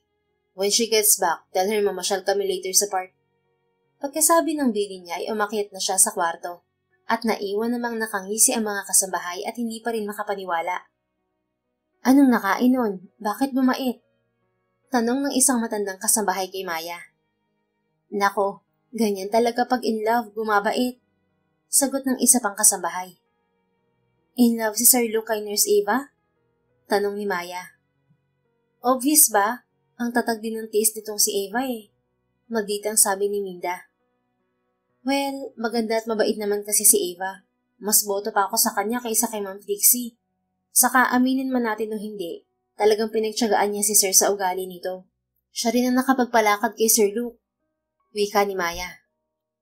Oo nga, sobrang tiyaga rin nga ni Nurse Ava. Kaya kung magkakatuluyan sila, ay, ayos na ayos. Sabay pang sabi ng dalawang kasabahay. Kitang-kita naman kasi ang pagbabago kay Luke. Naging masayahin na siya at madalas nang ngumiti at makipag-usap sa mga tao sa mansyon. Isang araw na papainumin ni Ava ng gamot si Luke ay nadatnan niya ang binata na nag-aayos ng mga dokumento. mga sulat at mga litrato. Hoy sir, ano yung mga ginagawa mo? Tanong ni Eva nang makalapit sa binata sa may sofa. Nag-ayos lang ako ng mga dokumento at mga pictures namin dati. Pwede bang patingin, sir? Kung sasabihin ko namang wag, alam ko namang hindi ka makikinig, Nurse Eva. So go ahead. Natatawang sabi ni Luke sabay kuha ng gamot nito na dala ni Eva at tuloy-tuloy yung ininom habang tinitingnan ni Eva ang mga litrato sa may mesita. Humila pa ng upuan si Eva para maayos na makita ang mga larawan at dokumento ni Luke. Hala, baby pictures mo, sir? Super cute mo dito, oh. Mama niyo po itong nasa picture? Masayang tanong ni Eva habang nagtitingin ng larawan. Yeah, that's me. Kaya pala ang gwapo mo, sir, eh. Ang ganda ng mama mo rin noong kabataan. Nung nakita ko siya sa bahay ng lolo mo, maganda pa rin siya, pero medyo maedad na. Ito ang gwapo rito, sir. Gwapo? Duh. Inis na sambit ni Luke. Ano ka ba? Gwapo ka pa din, sir. Lakas mong mang-asar talaga, Nurse Eva. Hala, hindi kaya ako nang-aasar, sir. Whatever, Nurse Eva. Ganito kasi yun, sir. Dumukot si Eva ng 2 Vicks mula sa kanyang bulsa. Ito yung pinapaliwanag ko sa'yo dati eh. Tingnan mo to ha. Dito sa kaliwa yung lumang Vicks. Ito sa kanan yung bago. Magkaiba ng itsura, di ba? Pero Vicks pa rin yan. Panglabas na anyo lang sir yung nagbago. Parang ikaw, nagbago lang yung panlabas mo, pero ikaw pa rin yan. Ilang beses ko po bang uulitin sa'yo na walang nagbago sa'yo? Ang puso mo, atay, abdo, balon-balunan, baga, pareho pa rin ang dati. How I wish lahat ng tao ganyan mag-isip, Nurse Eva. Malabo yan, sir. Pero ikaw, dapat ganyan ka mag-isip. Dapat alam mo na ikaw pa rin yan. Pag nakita mo yung sarili mo na ikaw pa rin yan, makikita rin ng ibang tao na ikaw pa rin yan. Kasi ikaw pa rin yan. Hay, ang gulo no? You're funny, but it makes a lot of sense. Natatawang sagot ni Luke. Fight lang, sir. Hindi ka naman tinalikuran ng mundo eh. Ikaw ang tumalikod sa mundo. Nagtago ka sa kwarto mo. Hindi mo rin binigyan ng chance sa mga tao na mag-aalaga para sa'yo. Siguro kasi nga, akala mo hindi ka na worth it. Bigyan mo sila ng chance, sir. Happy-happy lang dapat lagi. Oo na, ang daldal mo talaga. Kapag sinimulan ka talagang kausapin, hindi ka na mapahinto sa pagsasalita, no? Naghalakhakan sila. Simula ng araw na yon ay unti-unting nagbago si Luke. Gaya ng payo ni Eva ay unti-unti niyang nakita na siya pa rin naman ng dating Luke, kahit na bago na ang itsura niya. He became more confident of himself. He became braver to face the world. Napadalas ang paglabas niya at unti-unti na rin siya nakipagkita sa mga kamag-anak at kaibigan niya. Kahit na feeling niya ay pinipintasan siya ng mga ito sa isip, deadman na lang gaya ng sabi ni Eva. Kamusta ka na, iho? I'm so happy na finally lumalabas ka na ng bahay.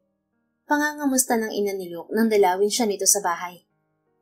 Yeah, thanks to this girl na nagpa-realize sa akin ng self-worth. She made me realize na ano man ang itsura ko, I deserve to be happy. I deserve to be loved at magsisimula yan kapag tinanggap ko ang sarili ko. Very well said, anak. So, does that mean na hindi ka na magpapaplastic surgery? Well, mama, tulad ng sabi ng mga surgeons, very complicated ang mga operasyon na kailangan ko. And it could risk my life when it's not worth it. Pero siguro, if they could come up with a surgery na hindi risky, why not coconut? Why not coconut, anak? Why are you talking like that? Nakakunot ang noong tanong na ina. Oh, sorry ma. Nahawa na ako sa kaibigan kong ganyan magsalita eh. Pero funny kasi naman talaga siya. That's good to hear na magandang epekto niya sa'yo. Nakakangiti ka na rin. Ipagpatuloy mo lang yan, okay, son? I will talk to your doctor about the surgery. Babalitaan agad kita. Thanks, ma. Makalipas ang ilang buwan ay tila nag-iiba na ang samahan ni Luke at Eva. Nahahalata na rin yon ng mga kasama nila sa bahay at ng iba pang nakakasalamuhan ng dalawa. Gusto mong mag-dinner, Eva? Eva na ang tawag ni Luke sa dalaga dahil napaka-formal daw ng Nurse Eva. Siyempre naman, hindi naman ako nagda-diet eh. Bakit? May request ka bang ulam kay Manang? Sabihin natin agad para makapamalengke siya. No, stupid. Pabirong sabi ni Luke. I mean, do you want to have dinner with me? Grabe sa stupid, sir. Oh, sorry. Ang slow mo kasi eh. Natatawang sabi ni Luke. I mean, do you want to go out with me? Naibugan ni Ava ang iniinom na juice. Go out with you? Date, sir? Napangiti si Luke sa reaksyon niya. Bakit? Ayaw mo ba? As in, date talaga, sir? Wag mo na nga akong tawagin, sir. Ang bata-bata ko pa. Baka nga mas matanda ka pa sa akin eh. Grabe siya oh. Gumagalang lang naman ako. Ano na nga? Will you go out with me? Libre mo ba yan? Of course. Date nga eh. Naniniguro lang. Alam mo namang tight ang budget ko eh. Oo nga. So, tara. Tomorrow night? Sige sir. Susunduin mo ba ako? Tumawa si Lou. Baliw ka talaga. We live in the same house, diba? Ay, oo nga pala. Sige po sir. Halos hindi makatulog si Ava ng gabi na yon. Kaya tinawagan niya ang kanyang best friend na si Aryan. Besh, inaaya ako mag-date ni Crushy. Kinikilig na kwento niya sa kaibigan sa kabilang linya. Si Aryan ay isa ring nurse na katrabaho niya sa ospital. Si Crushy as in yung durog ang muka. Alam mo, napaka-harsh mo. Sabi mo na aksidente, di ba?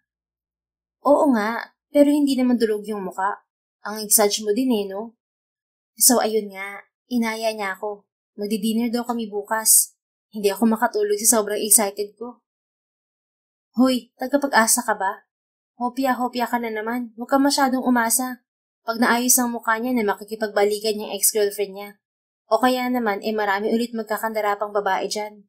So asan ka dun? Napairap si Ava kahit hindi nakikita nito. Napaka-nega mo naman, Aryan. Unang-una, pwede bang i-enjoy ko muna yung moment? Okay lang ba? Pangalawa, hindi nga siya pwede magpa-surgery ng mukha kasi risky. Hindi ko maibigay sa yung medical explanation kasi hindi mo magigets. Basta risky masyado ang mga operations. So, X yung mga paratang mo, Beshi. O, siya. Enjoy ka, friend. Basta wag buhos ng lava. Wag kalimutan. Magtira sa sarili. Reminder. Oo naman. Pero ano kayang susuotin ko? Mag-ayos ka. Bumili ka ng damit at bag. Walang budget friend eh. Punta ka dito bukas. Pumili ka sa closet ko, tapos aayusan na rin kita. Ay, meron nga palang bagong bukas na ukay-ukay dito. Tumingin din tayo. Sige, Besh. Basta alalay sa makeup Dinner date lang to, hindi ako aattend ng kasal. Nagtawanan ang dalawang magkaibigan at napagkasunduan nilang magkita kinabukasan. Alas 7 ang usapan ni Luke at Ava na dinner, kaya't hinanap na ni Luke si Ava sa kanilang mga kasabahay kinabukasan ng hapon. Have you seen Ava? Tanong ni Luke kay Minda.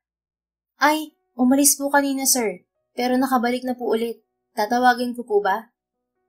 Makalipas ang ilang minuto ay nagulat si Luke nang makitang pababa na ng hagdan si Ava. Pakiramdam nito ay tumigil ang mundo at tanging si Ava lamang ang nakikita. Habang bumababa ng hagdan ang dalaga, ay para bang in slow motion. Nakasuot ng dress na may spaghetti strap si Ava. Bagay na bagay sa skin tone niya ang kulay peach na lagpas tuhod niyang dress. Nakabagsak ang mahaba niyang buhok na kinulot ng kaibigan niya gamit ang curling iron. Maganda din ang pagkaka-makeup sa kanya. Natulala si Luke at hindi nito namalayan na nasa harap na nito si Ava. Tinapik ng dalaga ang baba ng binata. Tutulo na ang laway mo, sir. Bakit ka nakanganga? Pabirong sabi ni Ava. Ha? Wala. Hindi lang kita nakilala agad. Kinulot kasi ng besyo-wab ko tong hair ko, tapos minikapan niya din ako. Oo nga, ngayon ko lang nakita na nakababa ang hair mo eh. Lagi ka kasing nakapusod, tapos lagi kang naka-nurse uniform. Bagay din sa'yo ang dress mo. Ang ganda. Napatingin si Ava sa suot na dress. Ito. 90 pesos lang to galing UK. United Kingdom? Inosenteng tanong ni Luke. Natawa naman si Ava. UK, sir. Ukay-ukay. Ganun ba? Akala ko naman London. Puro kakalokohan. Tara na, gutom na din ako. Nag-dinner ang dalawa sa isang mamahaling restaurant. May mangilan-ngilan na napapatingin kay Luke. Pero dahil na din sa tulong ni Ava, ay na-overcome na niya ang mga tingin ng tao sa kanya pag nasa labas siya. Are you okay? Tanong ni Luke sa dalaga. Hindi po masyado. Napakalamig kasi dito. At saka hindi ko alam ang mga pagkain dito. Hindi ko mawari ang lasa. Ni hindi ko nga mabigkas eh. O gusto mong lumipat? Okay lang ba?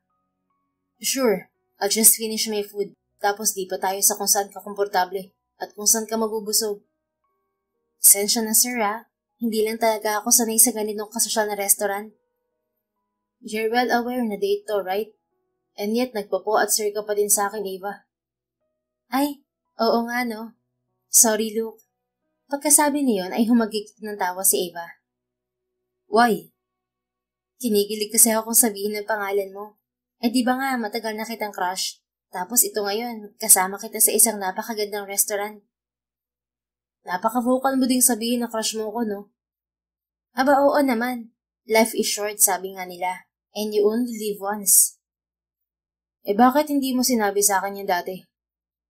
Eh may girlfriend ka kaya noon? That girl, such a waste of time. Grabe ka naman. Minsan ka din sumaya sa piling niya. Alma ni Eva. Yeah, pero I just realized that it was all quasi-happiness. Quasi? Ang lalim naman. Spell mo nga yan, Sir Luke. Natawa si Luke, pero ipinaliwanag na rin niya. Matalino at magaling na nurse at therapist si Eva. Pero sadyang mahina ito sa Ingles. Quasi, ibig sabihin hindi totoo. Akala mo totoo pero hindi pala. Oh, paano yan kung bumalik siya? Babalik pa ba yun? Nagpakalayo-layo nga sa akin. And besides, there's this girl I'm really interested with. Pasaring ni Luke. Ngumiti pa ito at tila tinutunaw sa saya ang puso ni Eva. Talaga ba? Bakit mo naman gusto yung girl na yan? Siguro ang ganda niya, no? Pabirong sabi ni Eva na tinutukoy ang sarili niya. Sa pagkakaalam niya, wala namang ibang nakasalamuha si Luke kundi siya lamang. Kaya sabihin ang assuming siya, pero nais niyang ipagpalagay na siya ang tinutukoy ni Luke. Yeah, maganda naman. Kaso maingay at matakaw. Natawa si Eva. Bakit mo siya nagustuhan kung ayaw mo pala sa ganoong babae? Well, let's just say I was dead and she brought me back to life. Kibit balikat na sagot ni Luke sabay sulyap sa dalagang nais nang mahimatay sa kilig. Hanep, parang God naman yan. Blasphemy yan, oy. That's figuratively speaking, Eva. Ano ka ba? I mean, she made me love myself. She made me accept myself. I was ready to let go of everything I had and just stay in the dark room forever. But she saved me. Bumuntong hininga si Luke at tiningnan ng masuyo si Eva. Thank you for saving me, Eva. Emosyonal na sabi ni Luke sabay hawak sa kamay ni Eva at dahan-dahan yung hinalikan. Maluha-luha naman si Eva. Huwag ka nga mag-thank you. Deserve mo naman yan eh. Sabi ko nga sa'yo, isa kabila ng pagiging masungit at seryoso mo, alam kong malaki at mabuti ang puso mo. Deserve mo lahat ng pagmamahal sa mundong to, Luke. So, ibig sabihin tayo na? Biglang tanong ng binata. Hala? Tayo na agad? Wala man lang panliligaw na naganap? Hindi ako easy to get Wala naman akong sinabing easy to get ka, Eva. Ang akin lang, hindi naman ako marunong manligaw. Isa pa, pareho naman nating mahal ang isa't isa. Bakit kailangan magligawan pa? The whole time you were my nurse. Sobra-sobra pa nga yun para makilala natin ang isa't isa. May point ka naman. Pero syempre iba pa rin yung may ligawan. Okay, I will do it. Pero ikaw na rin ang nagsabi, you only live once at life is short, diba? Tama ka naman dyan. Pero teka Luke, asyomero ka rin no? Paano mo nalaman na gusto din kita at mahal kita? Oh my Eva, first day mo pa lang sa bahay in-announce mo ng crush mo ko. Akala mo ba hindi ko natatandaan yun? At saka, bakit? Mali ba ako to think na you like me too? Wala naman akong sinabing mali ka. Ang akin lang, medyo over yata yung mahalagan. Bakit? Ayaw mo ba akong mahalin? Gusto. Mabilis na sagot ni Eva. Oh, edi tama. Tayo na nga talaga. Masiglang sagot nito. Isa pa, lahat ng ginawa mo for me. I don't think gagawin mo yan just for your salary or money. Alam kong ginawa mo lahat ng yun dahil mahal mo ko. At mahal din naman kita, Eva. Hindi ko alam kung ano o nasan ako ngayon kung hindi dahil sa'yo. At hindi ko rin alam kung kailan nagsimula ang pagmamahal ko sa'yo. Basta the first time you enter my room, I felt something for you. Sorry kung nababato kita ng baso noon. Akala ko kasi, kagaya ka rin ng iba na iiwan lang din ako at pandidirihan. Nakakatouch ka naman, Luke. Kinikilig na sagot ni Ava. Never kong na-imagine na sasabihin mo mga yan sa akin. Dati major crush lang kita. Tapos ngayon, boyfriend na kita. Sus Mariosep Marimar. Oops, you said it. Boyfriend mukha mo ako. Paglilinaw ni Luke. Wala nang bawian yan ah. Humahagik-hik na sabi ni Luke. Kahit puro pekret ang mukha nito ay lumalabas pa rin ang kagwapuhan nito sa paningin ni Ava kapag ito ay tumatawa. Wala na. Period no erase. Jowa na kita. Anunsyo ni Ava. Tumayo naman si Luke at niyakap si Ava. Matapos yakapin ay hinawakan nito ang magkabilang pisngi ni Ava. Thank you for everything. I promise that I will love you every day of my life, Ava. Halos maiyak si Ava sa tagpong yun. Masayang-masaya ang puso niya. Thank you. Basta huwag ka naman babato ng baso ha. Hindi ka na magiging masungit. Palagi lang ngingiti para lagi kang gwapo at approachable, lalo na sa mga tao sa mansyon. I promise, I will be the old and new Luke. I love you, my Ava. I love you, Luke. At nagyakap sila. Matapos nilang kumain sa mamahaling restaurant, ay nagtungo sila sa isang karinderya na nagtitinda ng silog. Ayan, dito ako malakas kumain ng silog, Luke. Kwento ni Ava pagkaupo nila sa maliit na table doon. Ano naman yung silog? Kunod noong tanong ni Luke. Seryoso? Hindi mo alam ang silog? Sus ko kayong mayayaman. You're missing half of your life. O ha, English yun. Nakakahawa talaga yung mga English mo eh. Sana all magaling mag-English talaga. Ano nga, explain mo na lang. Dami mo laging sinasabi. Hahalikan kita para tumahimik ka. Hoy, kakasagot ko lang sa'yo, halik agad. Huwag, uy. Silog po, ibig sabihin, sinangag at itlog. Pag may Shanghai, siyang silog. Kung may hotdog naman, hotdog silog. Ganon, abbreviation kumbaga. Parang love team, pinagsasama ang mga pangalan. I see. Now I know. Ano bang masarap dito? Tab silog o kaya sisig silog. Sige na nga, yan na din ang order ko. Agad namang umorder si Ava ng pagkain nila. Kahit kumain na si Luke ay sinubukan pa rin nito ang pagkain na gusto at kinasanayan ni Ava. Masaya silang kumain. Nagkwentuhan sila ng tungkol sa mga naging trabaho nila at kung ano ang mga hilig nilang gawin. Lahat ng mga dapat nilang malaman sa isa't isa ang pinag-uusapan nila. Napamahal na talaga si Luke kay Ava. Marami siyang natutunan sa dalaga. Isa sa mga importanteng natutunan niya dito ay ang magpatawad at magtanggap. Mabigat ang loob niya dahil galit siya sa naging dahilan ng aksidente niya. Pero walang ano-anong nawala ang bigat ng loob niya at galit sa puso dahil kay Ava. She redeemed him from suffering and misery. She made him happy again. At higit sa lahat, kahit nawala na ang magandang mukha niya, tinanggap siya ng dalaga. Pinagtiyagaan siya ni Ava kahit na masama ang ugali niya. Pinagtiyagaan din siya nito hanggang sa makalakad siya. Hindi na niya pakakawalan pa ang babaeng naging dahilan para makita niyang muli ang ganda ng mundo at kabuluhan ng buhay. Noong panahong suko na siya at nais nang mamatay na lamang sa lungkot, si Ava ang dumating para iahon siya sa kinasasadlakan. Kaya nangako si Luke sa sarili na walang sino man ang makakahadlang sa kanilang pagmamahalan. Isang araw ay kinausap ni Luke si Ava at nagpasama siya rito. May isa pa akong kailangan gawin. At kailangan nasa tabi kita kapag ginawa ko yun, babe.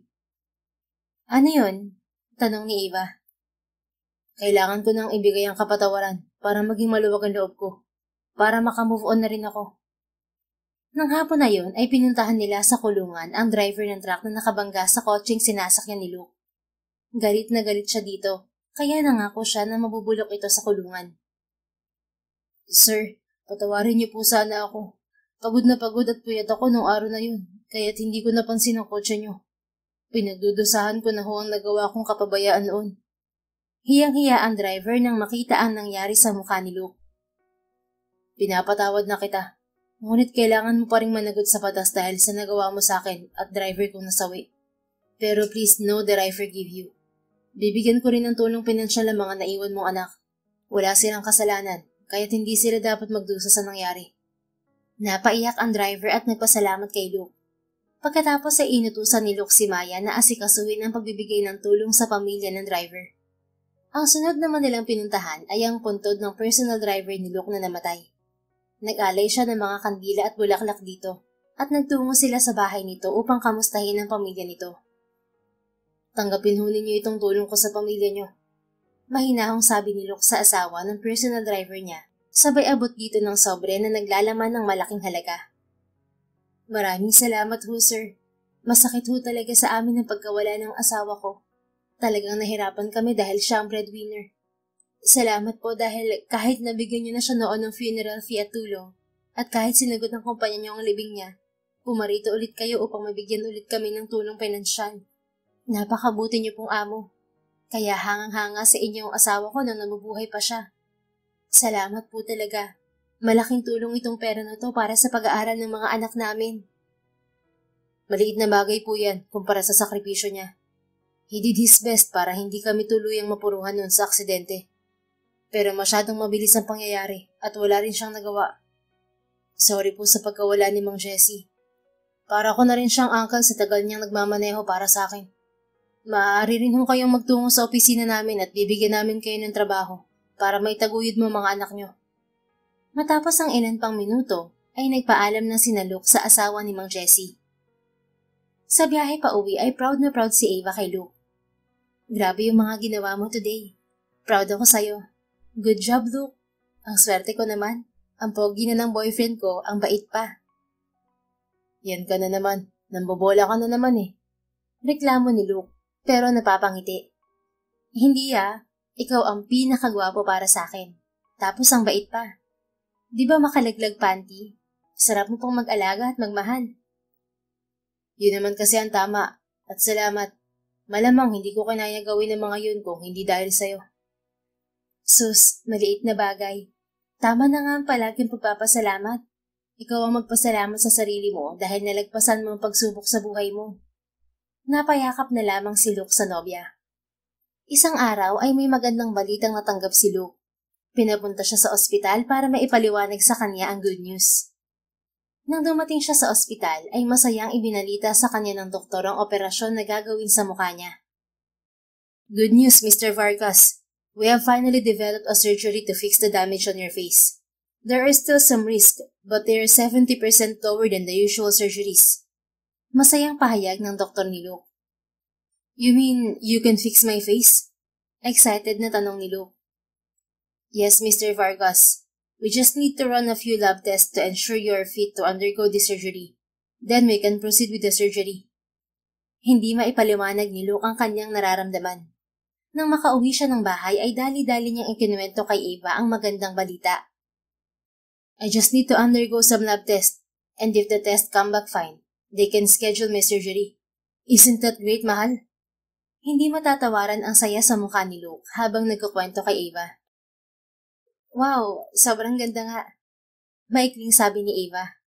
Napatitig si Luke sa maganda niyang muka. You don't seem happy. Is something wrong? Usisa ni Luke. Wala, masaya lang ako para sa'yo. Masaya pero nakasimangot? Sira ka talaga. Masaya ako dahil pupogi ka na ulit, mahal. Yeah, I miss my old face. Nang matapos ang kanilang usapan ay bumalik sa kwarto niya si Ava. Hindi niya mapigil ang maiyak. Muli niyang tinawagan ng kanyang best friend. Hello, Besh. Bakit napatawag ka? Pupungas-pungas pa ang kaibigan ni Ava nang tawagan niya. Night shift pala ito sa trabaho. Sorry na, masyado lang ako nag-aalala. Malungkot na sagot ni Ava.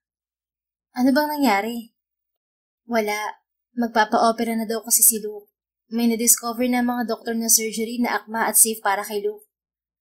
Oh, bakit malungkot ka? Di ba dapat happy ka? Siyempre, babalik na siya sa dati niyang buhay. Hindi naman ako bagay sa buhay na yun. Isa pa, paano kung bumalik yung maldita niyang girlfriend? Bakit ka ba threatened? Ikaw na ang girlfriend, di ba? Ewan, paano kung mahal pa niya yun? Di ba nga dapat magpo-propose na siya ng kasal doon? Sa bagay, tagilid nga tayo dyan, Beshi. Ganda lang ang panlaban mo eh. Pero sa pera, wala kang laban sa babaeng yun. Hayaan mo na muna, magtiwala ka lang kay Luke. Mahal ka nun, kaya hindi na yun babalik sa ex niya. Matapos ang ilang linggo ay isinailalim na si Luke sa surgery. Mabilis kumalat ang balita tungkol sa operation niya, hindi lamang dahil sa isa yung medical breakthrough, kundi dahil na din sa sikat ang binata sa business industry. Matapos ang 12 oras na operasyon ay nagkamali na si Luke. Nagising siya na nasa private room niya ang doktor at handa nang tanggalin ang benda sa kanyang muka. Handa ka na bang tanggalin natin ang benda mo at makita mo yung muka? May nahong tanong ng doktor kay Luke. Tumango lamang si Luke. Kinakabahan siya dahil paano kung mas pumangit ang kanyang itsura sa halip na gumanda. Ngunit laking gulat ni Luke nang bumukas ang pinto at pumasok si Trixie. Inaasahan niyang si Ava ang papasok pero si Trixie ang dumating. Hi Luke, I came as soon as I heard the news about your surgery. Bungad ng babae habang papalapit sa binata. What are you doing here? Malamig na tanong ni Luke. Kalat na kalat ang balita na successful ang operation mo. That's why I came here. But why are you here? You broke up with me because you couldn't stand my ugly face, right? No, baby. You misunderstood me. I just couldn't stand the pressure and I could not bear seeing you in pain, kaya ako umalis. But now that you'll be okay, I'm here na ulit. Ready na ho ba kayo, Mr. Vargas? Singit na tanong ng doktor. Tumango naman si Luke. Maingat na tinanggal ng doktor ang bandage ni Luke. Nang tingnan niya ang salamin ay halo-halong emosyon ng kanyang naramdaman. Nakatingin siya sa kanyang dating muka. Walang mag-aakala na ito ang mukhang kahapon lamang ay talaga namang hindi ka nais-nais. Maya-maya pa ay dumating na din ang mga magulang ni Luke. Iho, it's nice to have you back. Sabi ng mama ni Luke sabay yakap sa kanya. Mama, what are you doing here? It's been ages since you visited me. Bakit hindi mo man lang sinabi sa amin ng tungkol sa operation mo? Kung hindi pa namin nabalitaan sa TV, hindi namin malalaman to. Do I have to? Of course. I'm your mother, son. Well, I didn't think you'd be interested. Hindi nga ninyo ako dinadalaw nung panahong down na down ako eh. Dumalaw ka lang ng isang beses. After that, wala na. Paano ka namin pupuntahan, iho? You were always on your crazy mood swings at palagi mo lamang kaming pinapaalis. So, hindi niyo ako binibisita dahil ayoko kayong pabisitahin? Well, sino namang pupunta sa'yo kung ayaw mo kaming papuntahin? Makes sense, right? A person who really cares, ma. There's this person who opted to stay when all of you didn't. If you really cared, bakit hindi niyo pinagpasensyahan at tiniis ang tantrums ko? After all, I was in a devastating accident. I had every right to throw tantrums. Pero ano, you all chose to stay away from me and be safe from my anger and grief. Natahimik si Trixie at ang mga magulang ni Luke. Tapos ngayon na maayos na ako ulit, nandito kayong lahat? That's crap. Pagpapatuloy ni Luke. I'm sorry if you feel that way, babe. Naluluhang sabi ni Trixie. No, I didn't feel that way. It's a fact. Lahat kayo nawala ng mga panahong kailangan ko kayo. So if you could all please go and give me peace and quiet, I would really appreciate it. Walang nagawa ang mga magulang at dating nobya ni Luke kundi umalis muna. Naiwang mag-isa si Luke at kanyang tinawagan sa cellphone si Ava. Hello? Bati ni Luke. Gumaan ang dibdib niya nang marinig ang boses ni Ava. Luke? Kumusta ang operasyon mo? Malaking problema nga eh. Ha? Bakit? Anong nangyari? Pupunta ako dyan. Hintayin mo ako. Pasensya na't hindi kita sinamahan sa face reveal mo. You're overreacting again, mahal. Tumatawang sabi ni Luke. Ano ba kasi? May problema ka mo, di ba? Medyo inis na tanong ni Ava. Yeah, problema ko eh. Sobrang gwapo ko na naman. Marami na namang babaeng hahabol-habol sa akin, mahal. Ay wow, ang humble mo ah.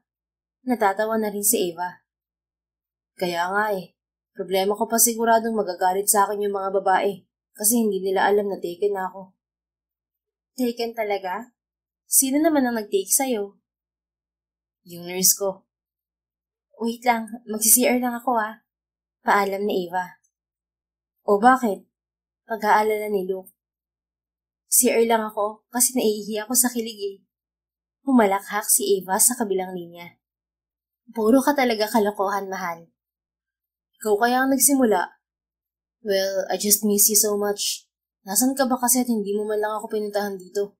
Masama kang girlfriend. Excuse me, nandyan po ako no? Hindi lang ako pumasok ng kwarto mo kasi nakita ko si Ma'am Trixie. Yung supermodel mong ex. Diyos ko, baka laitin lang ako nun sa itsura ko at pananamit. Eh ano naman kung narito siya? Sa tingin mo papayag akong laitin ka niya? Eh baka maging sagabal pa ako sa pagmamahalan niyo muli eh. Napakadrama mo talaga, Ava. Hindi ah. Saka bakit mo ba ako tinatawagan? Baka magalit yung fiancé mo. Correction, ex-girlfriend at mag-isa po ako dito ngayon. Wala akong kasama dahil yung girlfriend kong nurse, in-Indian ako at kung ano-ano bang pinagsasabi. Aba, malay ko ba kung welcome pa ako dyan? Bakit naman hindi? Bukod sa mukha ko, wala namang nagbago. So ano, kailan mo ako pupuntahan dito? 5. Sagot ni Ava na ikinakunot ng noo ni Luke. Anong 5? You mean 5 hours? Nope. 5 minutes? 5 seconds. Tumatawang sabi ni Ava at laking kulat ni Luke nang pumasok ng kwarto niya ang nobya. Bulaga. Masayang bulalas ni Ava. Tawang-tawa naman si Luke.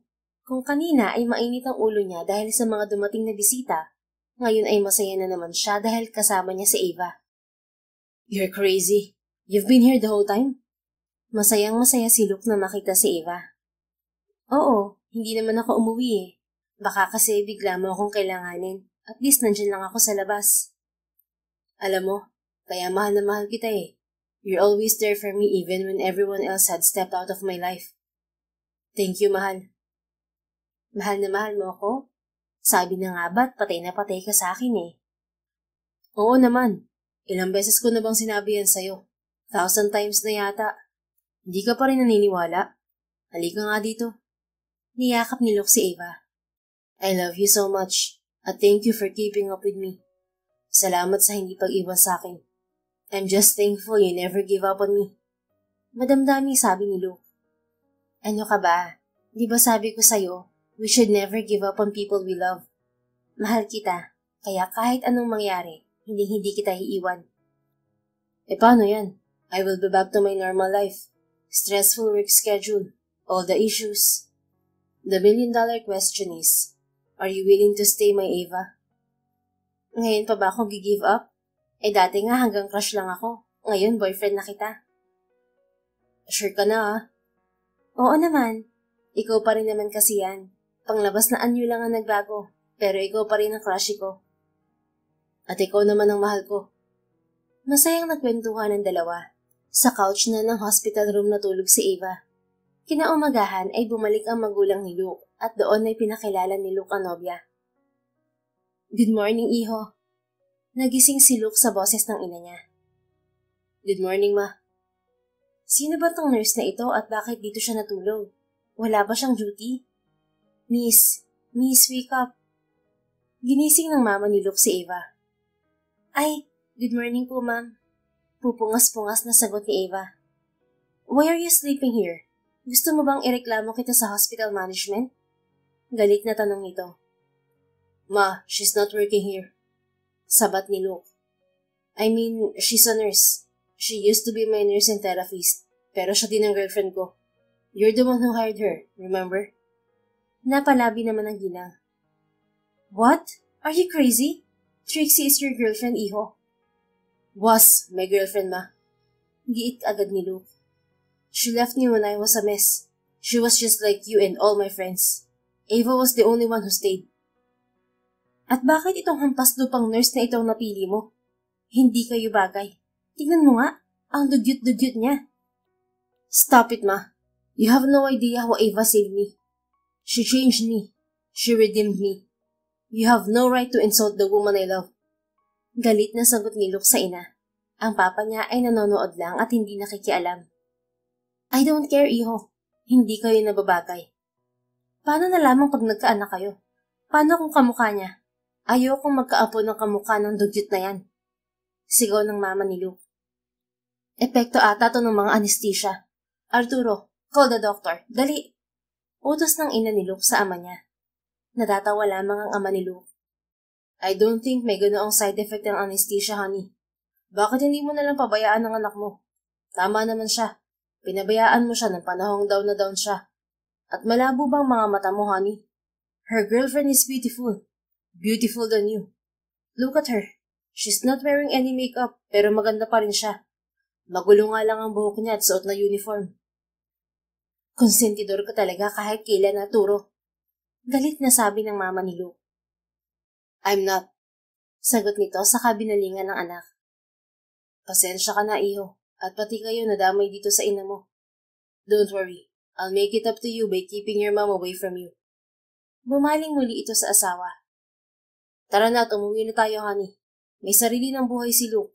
Hindi mo siya pwedeng pakialaman sa gusto niya, lalo na sa babaeng mamahalin niya. Hila na ng papa ni Luke sa ginang. Unbelievable! Sambit ng ina ni Luke, pero wala ring nagawa ng hilahin ito ng asawa palabas ng silid. Sorry about that, mahal. My mom can be rude at times. Hinging pa umanhin ni Luke kay Eva. Tama naman ang mama mo, Luke. Nandiyan na si Ma'am Trixie at hindi tayo bagay. No, don't say that. Alam kong masakit ang mga nasabi ng mama ko. Pero sana wag mong isiping magiging dahilan siya ng paghihiwalay natin. We're just starting, Eva. We have a great life ahead of us. Hindi na umimik si Eva. Nang makatulog si Luke ay dali-daling umalis si Eva ng ospital. Ito na rin talaga ang ikinakatakot ni Eva. Ang bumalik si Luke sa mundong kinabibilangan. At sad to say, she doesn't belong in his world. Matapos ang recovery period ay pinayagan ng makauwi si Luke sa bahay niya. Nagmamadali siya para tingnan kung nandun pa si Eva. Sa pamamalagi niya sa ospital ay hindi siya nakatanggap ng sagot sa mga text at tawag niya sa dalaga. Hindi na niya naabutan si Eva at tanging ang kanyang personal assistant na lamang ang nagpaliwanag sa kanya. Sir, umuwi na po si Eva sa bahay nila. Tinerminate na rin ho ng mama niyo ang contract niya kaya sa ospital na uli siya magtatrabaho starting tomorrow. Paliwanag ni Maya.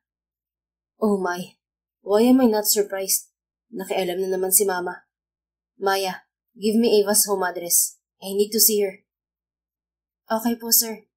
At ibinigay ni Maya ang address ni Eva sa ospital at sa bahay ng dalaga. Nang araw na yun naman ay nagmumukmuk sa kwarto sa Eva. Naramdaman yun ng ama niya kaya't pinuntahan siya nito at kinausap. Okay ka lang ba, anak? Okay lang po, tay. Sagot ni Eva habang yakap-yakap ang urn ng kanyang lola. Huwag mo nang damdamin ang pagkakatanggal mo sa trabaho. May trabaho ka pa naman sa ospital, di ba? Opo, tay. Doon ako uli magre-report sa ospital simula bukas.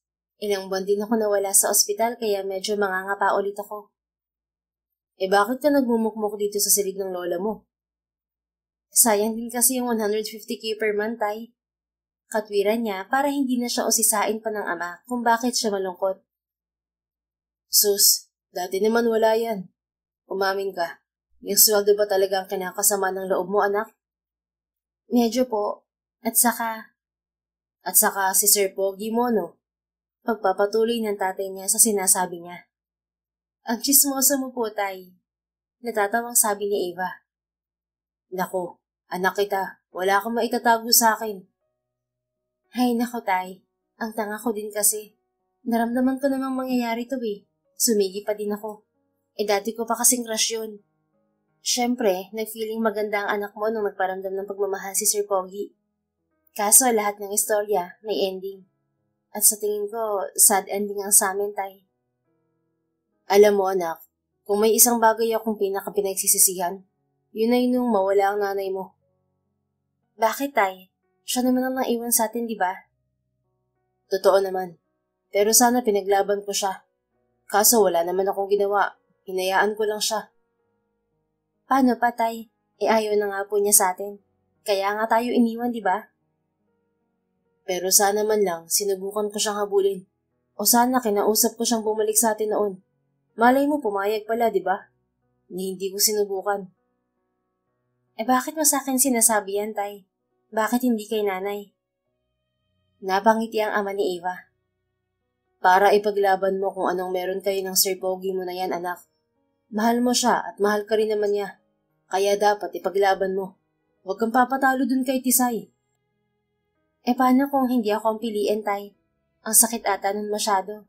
Tapos ume-eksena rin ng mama niya na ayaw sa akin dahil mahirap lang tayo. Paano kung ikaw ang piliin? Hindi mo malalaman kung hindi mo susubukan, anak. Paano yung pamilya niya, Tay? Allergic sa akin yung nanay nun kasi mahirap lang ako. Sinabihan pa nga akong dugyot. Ang ganda ko kaya. Mapuputi lang sila kaya nagmukha akong dinuguan sa paningin nila. Yaan mo na yun. Ipaglaban mo pa rin. Alam mo ba ang lolo at lola mo? Ayaw na ayaw sa akin dati. Natanggap na lang nila ako nung pinanganak ka na. Wala na kasi silang magagawa kung di tanggapin ako eh. Kaya wag mong pansinin ng nanay ni Sir Pogi mo. Ang mahalaga kayong dalawa, hindi ang ibang tao. Salamat, Tay, ha. Pinapalakas mong loob ko. Ano ka ba, anak? Nandito lang ako para sa'yo. Oo nga pala, may sulat ka dyan. Binasa na ng kapatid mo, atat na atat eh. Natanggap ka na daw dun sa ina-applyan mo sa Canada. Pero sa tingin ko naman hindi mo na kailangan yun. Nandito ang Sir Pogi mo eh. Hindi yun papayag na lumayo ka. Okay lang sa inyo yun, Tay. Malaki ang sweldo dun sa Canada. Tapos, pwede ko rin kayong i-petition kapag nagtagal. Nako, masaya na ako dito sa Pilipinas, anak. Magaling ka naman din eh. Kahit nandito ka sa Pilipinas, kaya mo umasenso. Oh, ano pang hinihintay mo? Puntahan mo na ang look na yan at ipaglaban mo pagmamahal sa kanya. Salamat, Tay. At pagkatapos yakapin ng ama niya ay umalis na si Eva para puntahan sa bahay niya si Luke. Dali-daling nagpunta sa mansyon si Eva. Ngunit pagdating niya doon ay si Trixie at naman ni Luke ang kanyang naabutan. What are you doing here? Mataray na tanong ni Trixie sa dalaga. Kakausapin ko lang po sana si Luke. Wow, first name basis? Aren't you my boyfriend's Spirol? Dapat sir ang tawag mo sa kanya. Sorry po. Nakatungong sagot ni Eva. Wait, didn't I terminate your contract already? Why are you here? Tanong naman ng mama ni Luke. Naglakas loob na si Eva na sabihin ang totoong pakay niya. Mahal ho ako ni Luke. Na-turn down ko po siya kasi natakot akong ipaglaban ng pagmamahalan namin. Natakot ako sa mga taong nais siyang diktahan. Dapat naman talagang matakot ka. You don't belong in his world. Mahirap ka lang. Humanap ka ng ka-level mo. Luke is mine. Kami ang bagay. Masungit na bulalas ni Trixie. Hindi ka bagay sa anak ko, Iha. At hindi kita gusto para sa kanya. Segunda naman ang ina ni Luke. You're not good for him. At kung talagang mahal mo siya, magpaparaya ka. Pabayaan mo siyang makabalik sa buhay niya dati. Hinihila mo siyang pababa. Hindi na kinaya ni Eva ang mga narinig. Kaya patakbo siyang lumabas ng mansyon palayo sa dalawang mata pobre. Nang mga oras naman na yon ay nasa bahay ni na Eva si Luke. Wala si Eva kaya't ang malamang nito ang nakausap ni Luke. Asan ho si Eva, sir? Magalang na tanong ni Luke sa ama ni Eva. Aba, pumunta sa bahay mo. Handa na daw siyang ipaglaban ka, iho. Kaya ayun, nagmamadaling umalis kanina. Ganun po ba? Sige po, mauuna na po ako. Baka nagkasalisi kami. Iho, huwag mong sasaktan ng anak ko Alam mo bang natanggap na siya sa dati niyang inaplayan? Pero hindi siya tutuloy ng Canada dahil sa'yo. Sana'y huwag mong sayangin ang pagmamahal ng anak ko at huwag mo siyang sasaktan. Huwag mo ring hayaan na saktan siya ng mga tao sa mundo mo. Alam kong mahirap lang kami, pero marangal na babae ang anak ko. Protektahan mo sana siya dahil hindi ko na yun magagawa sa kalagayan ko. Pangako ko po na ako nang bahala sa anak niyo. Mauna na po ako, pupuntahan ko pa po si Eva. Nagpaalam na si Luke at nang makasakay siya ng kotse ay tinawagan niya si Maya. Dahil hindi naman sinasagot ni Eva ang tawag niya. Maya, Eva is on her way there. Please huwag mo siyang paalisin pagdating niya dyan. We need to talk, so please ask her to wait for me, okay? Pabalik na ako dyan. Too late, sir. Galing na po siya dito at nakaalis na po. Ha? Saan daw pupunta? At bakit siya umalis? Umiiyak, sir eh. Si Ma'am Trixie at mama niyo po kasi ang nadatnan. Kaya yun, napagtulungan. Iyak nang iyak ho nung umalis dito. Sabi ko hintayin ka. Ayaw namang magtagal dito dahil dun sa dalawang bruha. Sorry po sa word ha, pero talaga namang bruha sila. Alam mo ba kung saan siya nagpunta? O kaya sinaminda?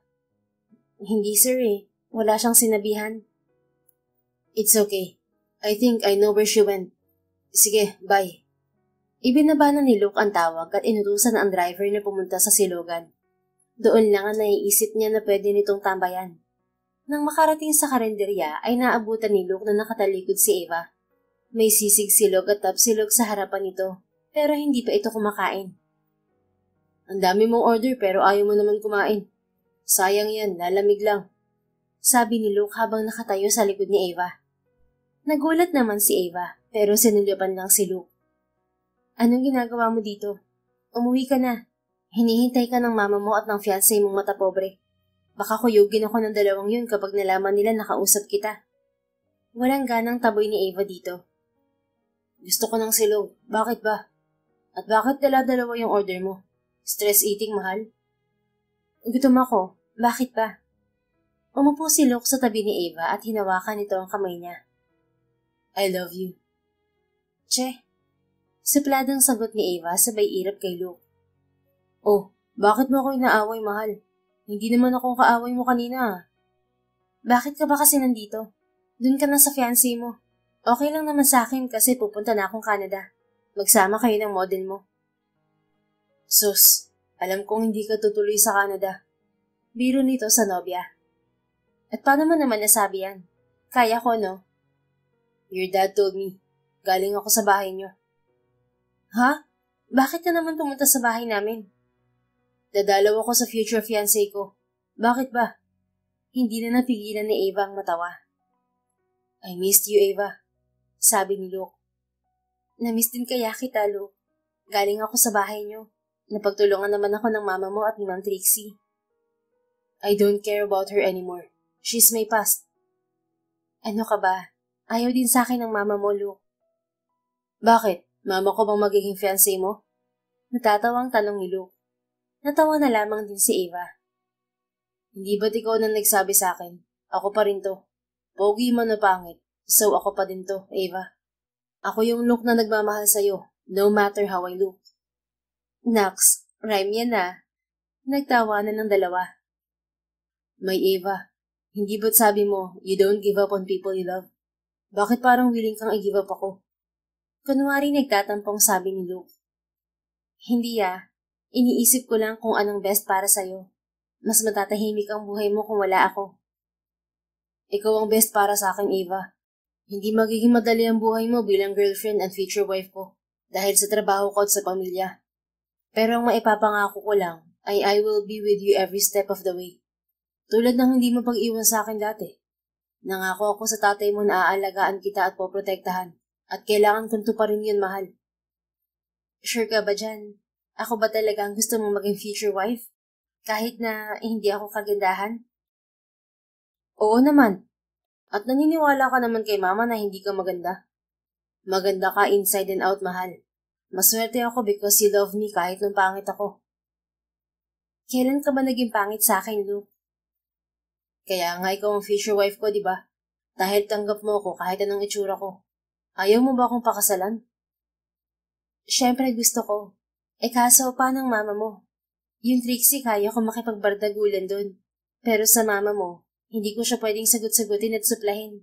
Nanay mo yun at mas matanda siya sa akin. Kailangan ko siyang irespeto kahit na nakakainis siya. Matatanggap ka din ni mama, lalo na kung bibigyan natin siya ng mga apo, mahal. Apo agad? Grabe ka naman, mahal. Napangiti si Luke. Bakit? Doon din naman pupunta to, di ba? Sabi ko nga, sige, kailan natin bibigyan ng apo ang mama mo? Ngayon din, mahal. Akmang hihilahin na siya ni Luke, pero pinigil niya ang nobyo. Sira ulo. Kasal muna bago bata, no? Kahit bulag si tatay, baka itakin ka nun. Mamanhikan ka muna. Kaya nga kita hinihila na, mahal. Pupunta na tayo sa inyo para hingin ang kamay mo kay tatay. Sus, palusot. Hindi Mahal na mahal kita, Eva. Kaya hindi na ako makahintay na pakasalan ka. Mahal din kita. Kaya tara na. Mamanhikan ka na kay tatay. At dumiretso nga kaagad sila sa bahay ni na Eva. Ipinaglaban ng dalawa ang kanilang pagmamahalan. Tama naman si Luke. Hindi madali ang maging girlfriend nito. Pero kinaya ni Eva dahil mahal niya ang binata. Wala na ring nagawa ang mama ni Luke, lalo na nang magpakasal ang dalawa at magkaroon ng kambal na anak.